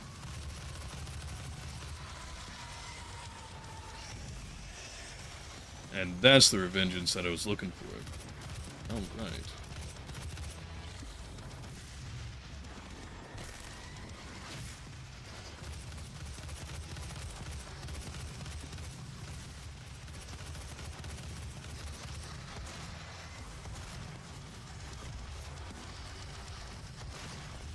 I think this is the most that I have properly used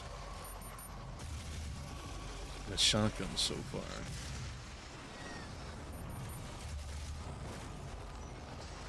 It stunned him real good. And I made it just in time. Nice. Alright.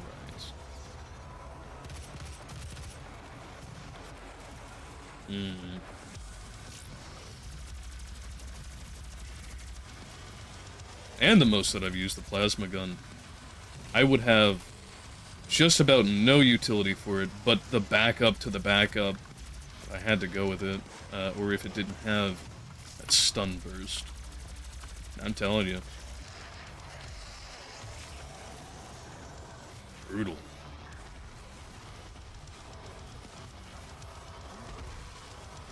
Ah, yes. An enemy I can finally take out the old-fashioned way. And whiff it entirely.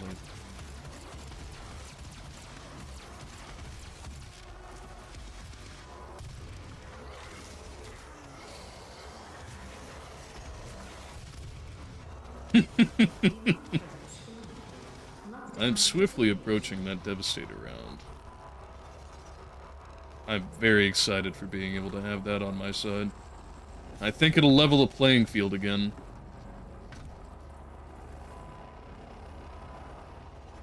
And...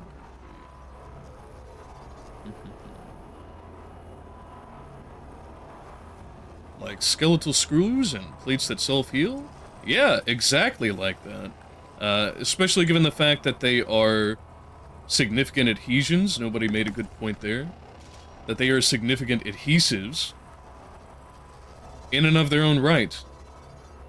Given that they use hydrogen bonds, if I recall rightly, they are very, very effective at gluing themselves to most every one of our common materials that we encounter. And I would imagine that would also have significant application in ossified kinds of materials as well, those that are very calcium rich. This feels like something I should be able to pilot. Ah, there's a challenge over there.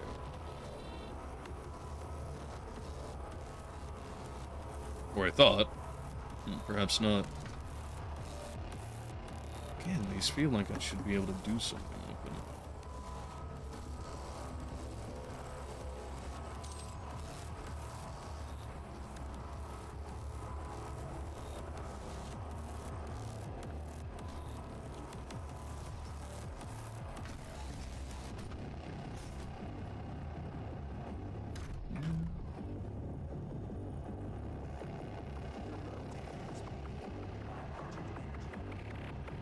Well, to what nobody was just saying here, the concerns about things like prion contamination that might be had between instruments, I would agree if these were something that could be, or that were intended to be reused continually without effectively breaking them down, going through some sort of process of sterilization, which would probably be reducing the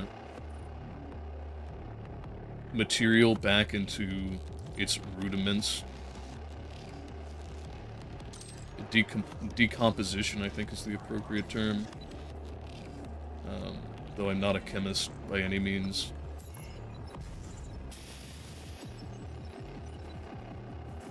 But in the meantime, if we could use these as the backbone of a coating material like that for obsidian or some other peptide chain that didn't have that adhesive property, it would be tremendous.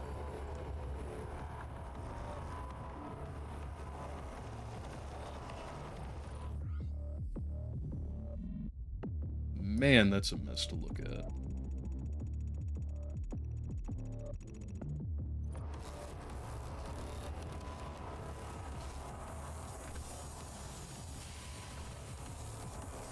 I was right. This is something that can be piloted, at least in a sense.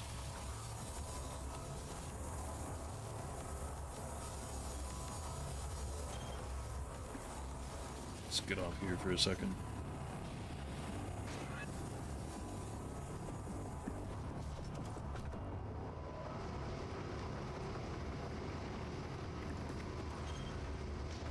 Oh?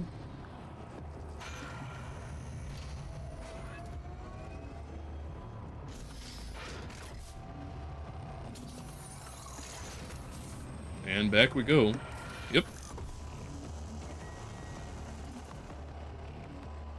This whole level provides an excellent example of what can be done with environments, mechanic, organic, or otherwise, that are living and animate unto themselves for their own purposes.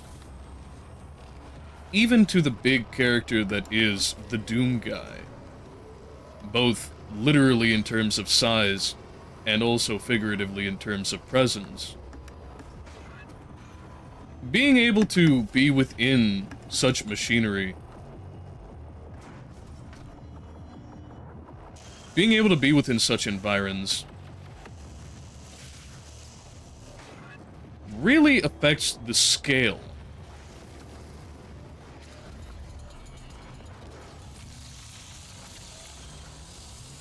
of whatever kind of scenario, setting, circumstance that we're dealing with. In the case of course, Doom, a massive hell-fueled corporation. But this is applicable in both the enlarging and minimizing interpretations that could be drawn from these kinds of scenarios universally. And where I think this has the utmost potential is not strictly just within 3D media, but in the literary, in the tabletop,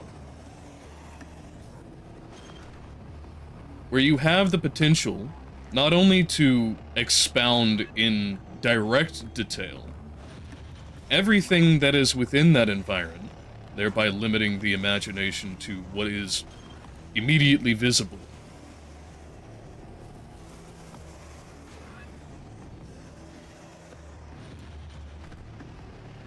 but opening it up to the... Yeah, I figured that was going to kill me. But opening it up to the means of inference that one may draw, and the additions that can be made ad hoc.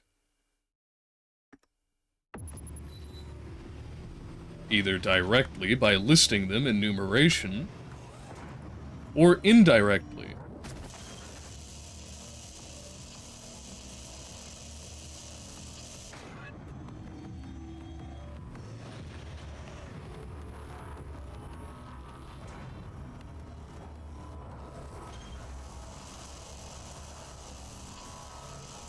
As by making a generic description.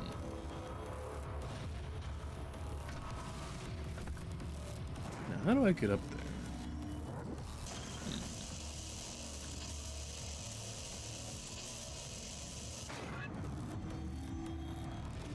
Maybe I have to go in first before I can go up.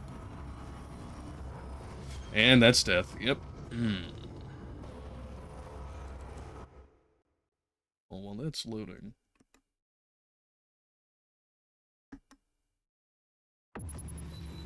Nobody says, I recall the book was doing a lot of mental contortionism in order to come up with some narrative justifications for things like the open-air vats of toxic waste players had to navigate in the game.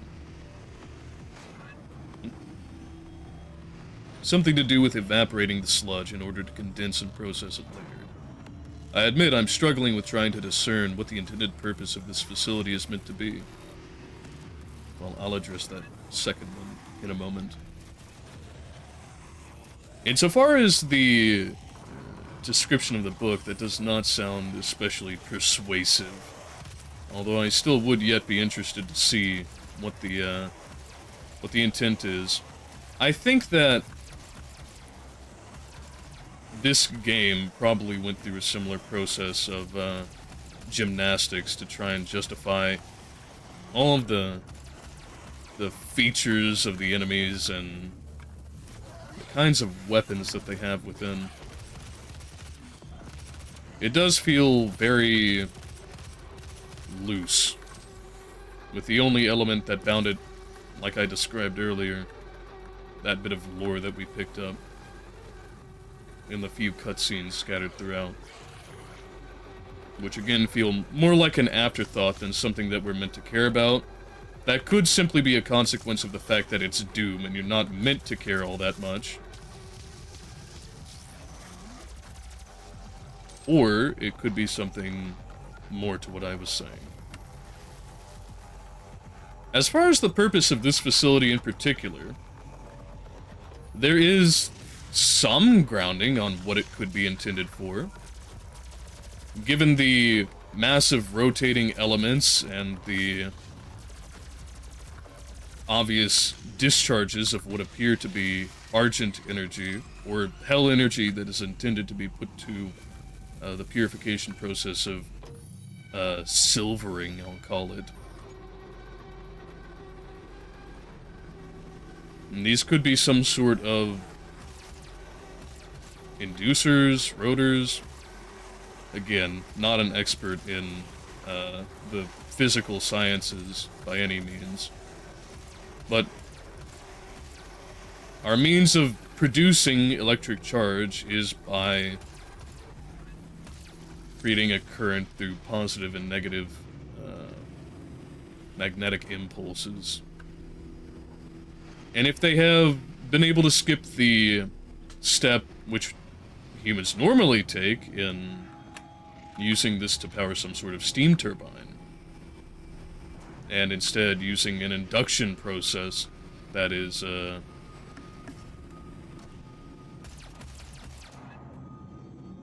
conveyable through vacuum and space directly onto Earth, it would fit.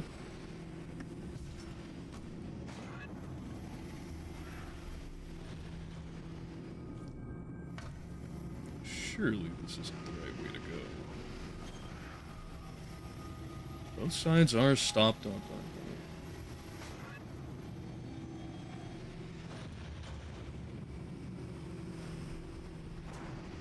Ah, duh, there's a ledge right there.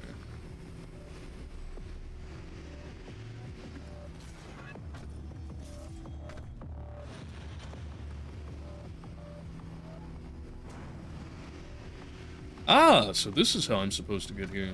Very nice. Alright, let's do a reward challenge.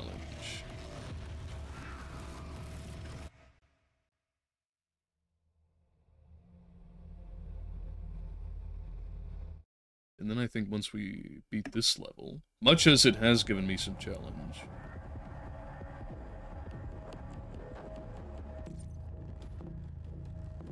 we will get over to wrapping things up.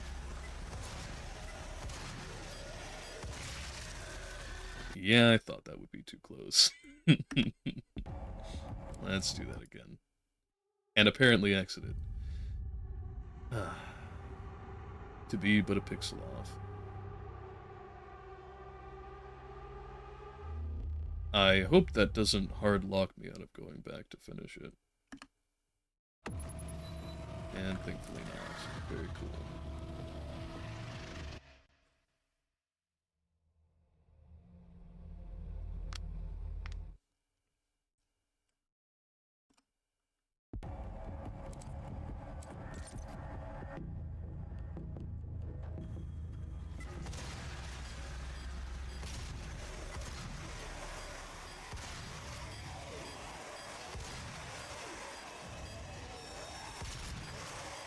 Man, they have to be really close up on those barrels to score that kill.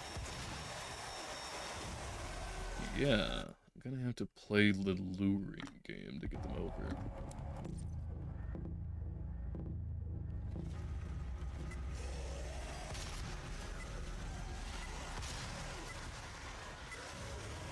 Come on.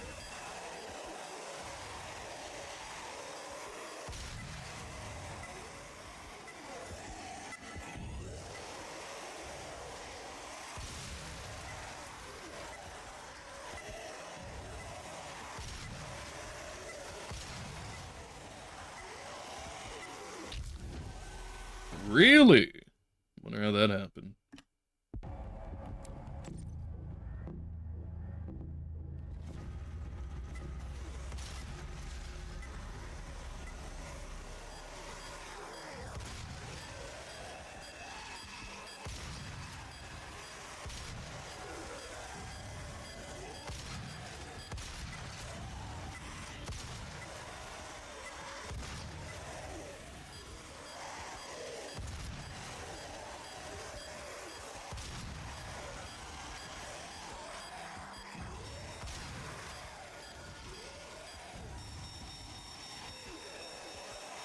Come on!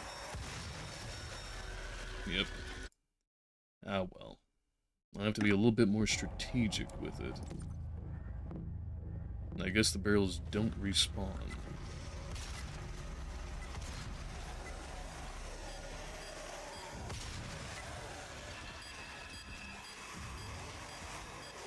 Come on, then.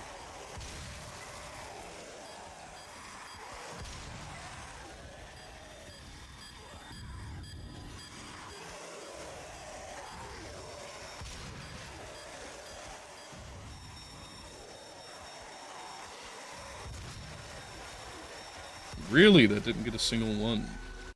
That's wild.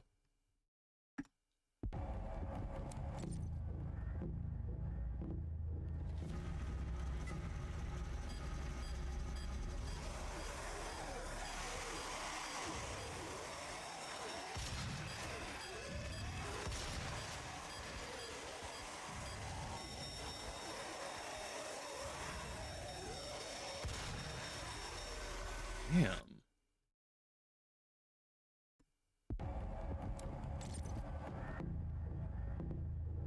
I don't want to spend all day here, as we are right up on the edge of time.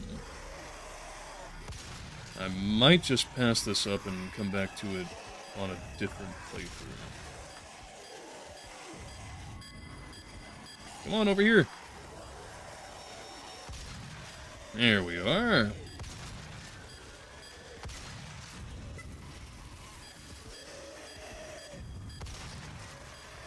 I guess I shouldn't be surprised, given how unimpressed I was with... Oh. There we go. With the radius of the explosion before. It's just not very, effective, per the size of the barrels and all. Same goes with grenades. Same goes with rockets. Same goes with the charge that you can get from the combat shotgun. Oh, cool.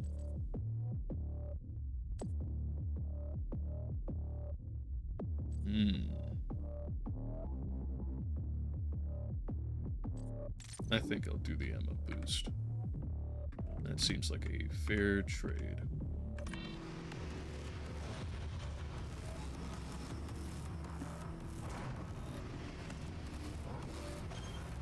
Well, now that I've got this, let's get back where we should be going. Hopefully not getting mushed along the process. Yep, never mind. Get out of there ASAP.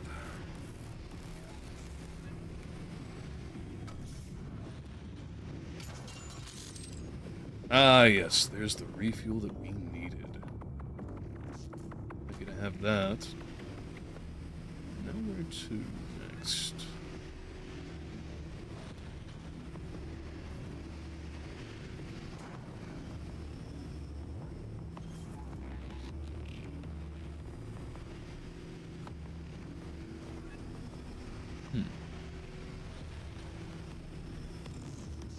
Surely I'm going the right way.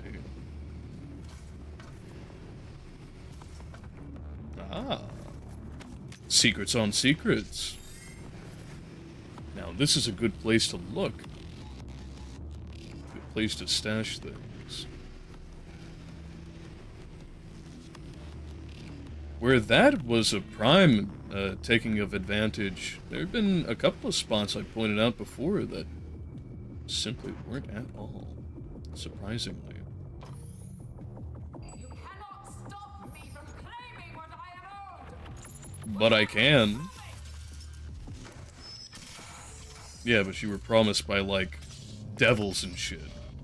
I don't think that, that holds very well for pretty much anyone else. Hologram, eh? Ah, yes, the 21st century hologram. Made in 2016. Let's go back to that.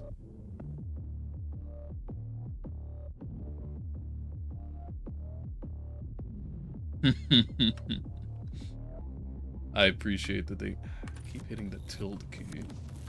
And I appreciate that they have some reflections on With all this advanced tech that we're dealing with. Hello?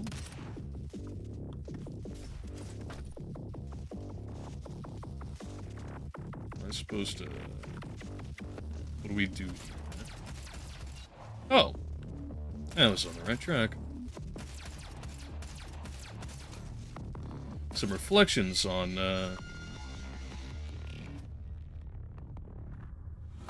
yeah, that ought to do it, I think.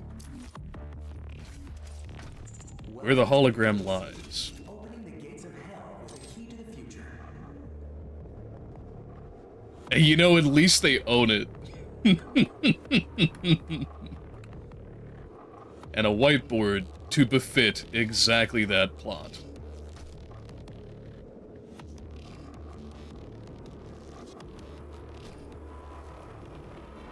Surprisingly scarce room. This is not the end. I think that it is, actually. Oh no! She Mass Effected herself! And she chose the red ending, too. Oh boy. Alright, Renegade mode activated. I wonder if they'll spawn in behind me. I think that would make for the only real difficulty to be faced. This arena setup.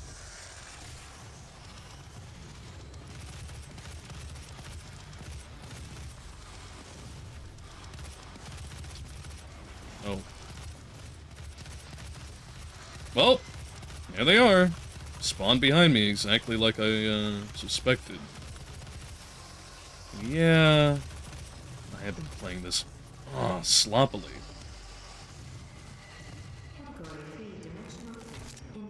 Getting ripped by an imp. Oof.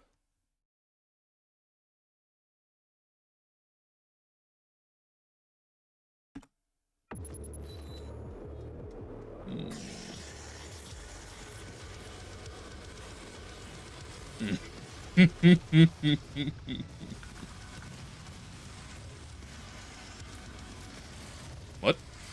Hello?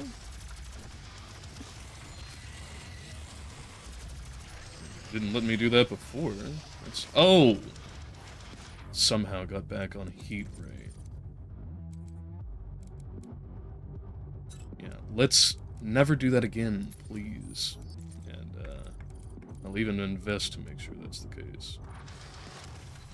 Tilde every time.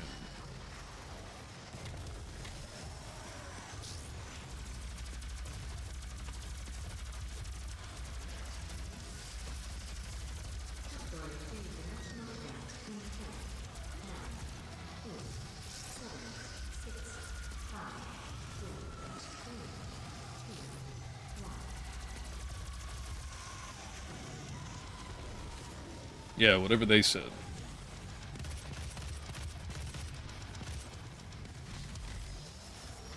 You know, I just realized this.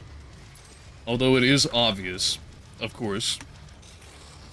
This whole escapade, everything to do with this, is literally just about the consequences of, like, energy and resource depletion. Like, that's the whole reason this is happening. Again, I get failed by the fact that my chainsaw does not just pop out.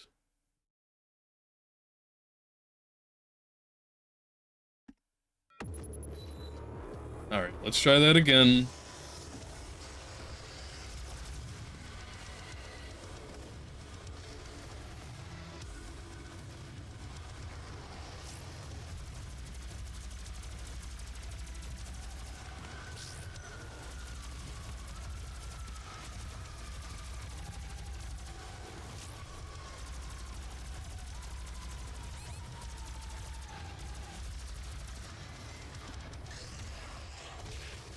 I'm glad my original theory still holds. I can absolutely glory kill from a jump. Oh, right.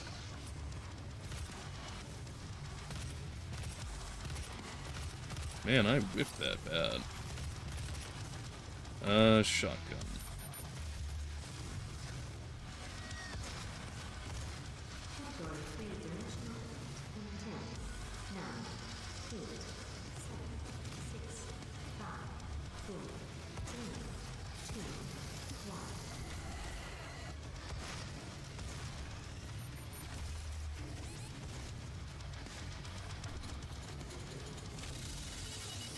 Well, it's not who I was going for, but I guess it'll do. Oh. Didn't know there was non-standard fuel cost for taking larger enemies. I should have known. Well, I guess you live and learn.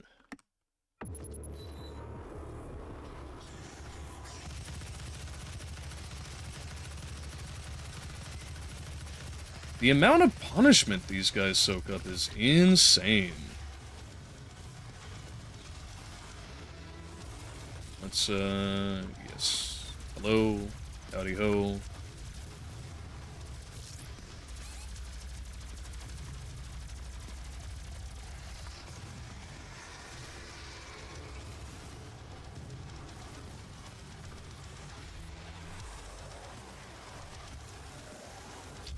Oh.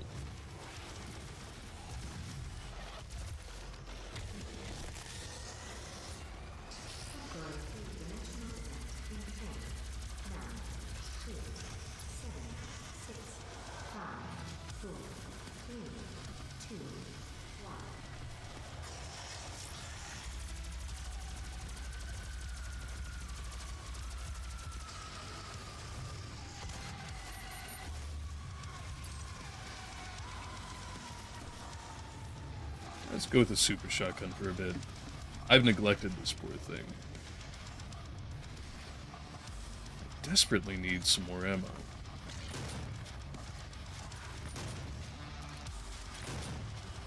No, I'll wait.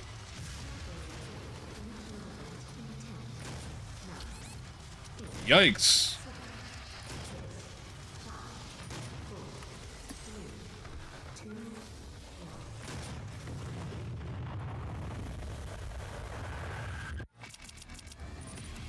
Oh. That's all? Okay. Well. That was, I didn't anticipate to be just a survive the wave level, or portion of the level anyway. But that was good. That was fun. That was a good change of pace. It really did. It really does continue to up the ante, and I appreciate that my original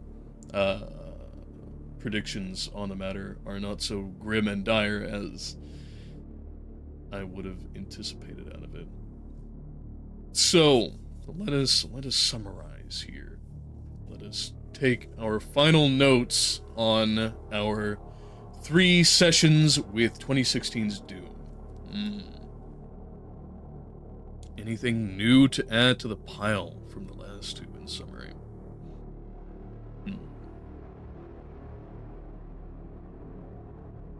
If there's anything that I can say at the end of playing 2016's Doom thus far, which, admittedly, is not the entire game, it would be that there is a very clear progression of interest and excitement.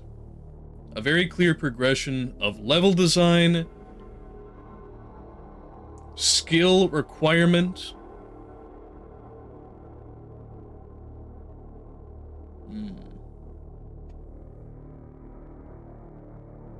as in contrast to difficulty, purely.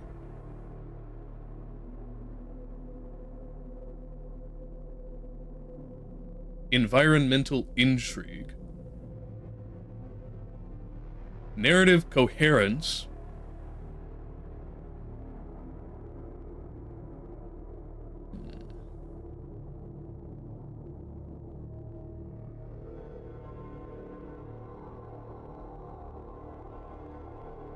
And integration of collectibles.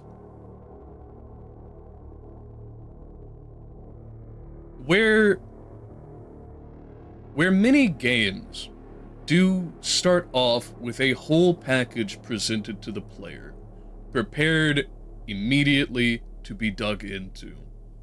2016's Doom does a very interesting thing where it left me feeling, at least, like it was just a fairly passable first-person shooter with a few Bethesda-isms thrown in.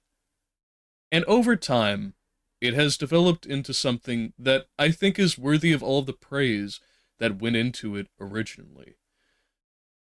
where there were what started off as platitudinous tropes of the genre that this game is have since turned into genuine developments in pioneering the feeling of doom of taking what was already a historic landmark title and updating it, elevating it above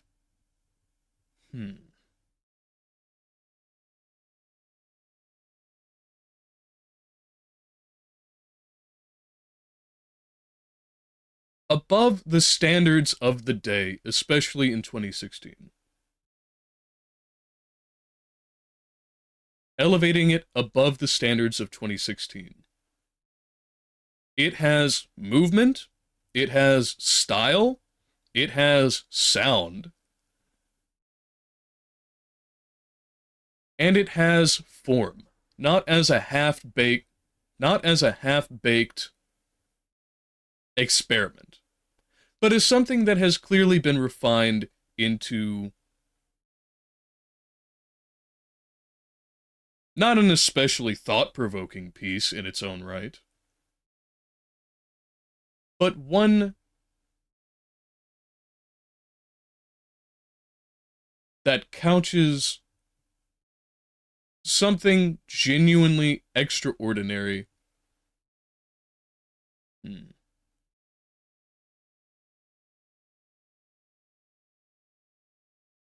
An invasion of hell, in terms that, while phantasmic, do integrate with all of the standard features that we would expect out of alternative Earth. Alternative Earth and Mars. It has a genuine commitment to verisimilitude that has to be commended, while pulling it off not only in style, but in function.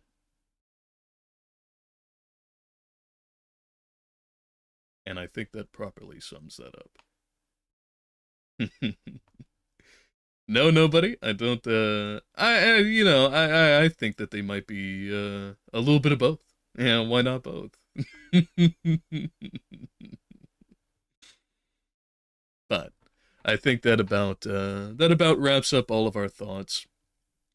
And we will now, therefore, wrap it up.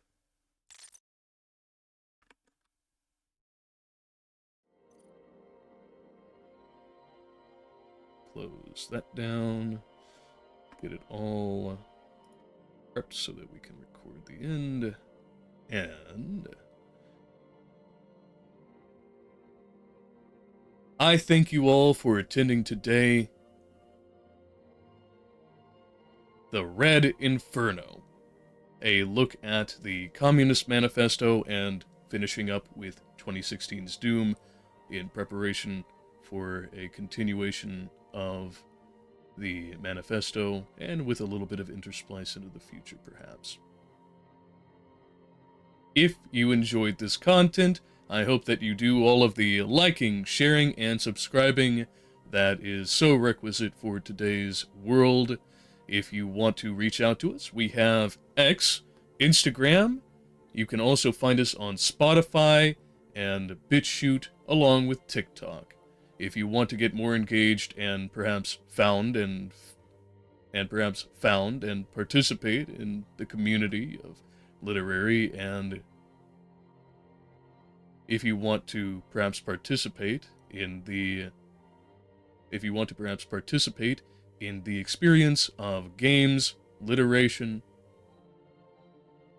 if you wish to perhaps participate in the experience of games, narrative, and all things surrounding. If you think it is worth your monetary support, we have linked in the If you think that this is worth your monetary support, we have linked in the description Stream Elements, where you can make a one-time donation. Patreon, where you can get a subscription-based return on what you put into us, starting at $5 a month, where you'll have access to all of the content that we put out, and you will have your name here at the end, of each stream for which you are a member. You'll be able to vote. You'll be able to vote in any of our polls, which we have which help to determine the direction of the channel. You'll have your own place in the Discord server. And you will have my greatest of gratitude.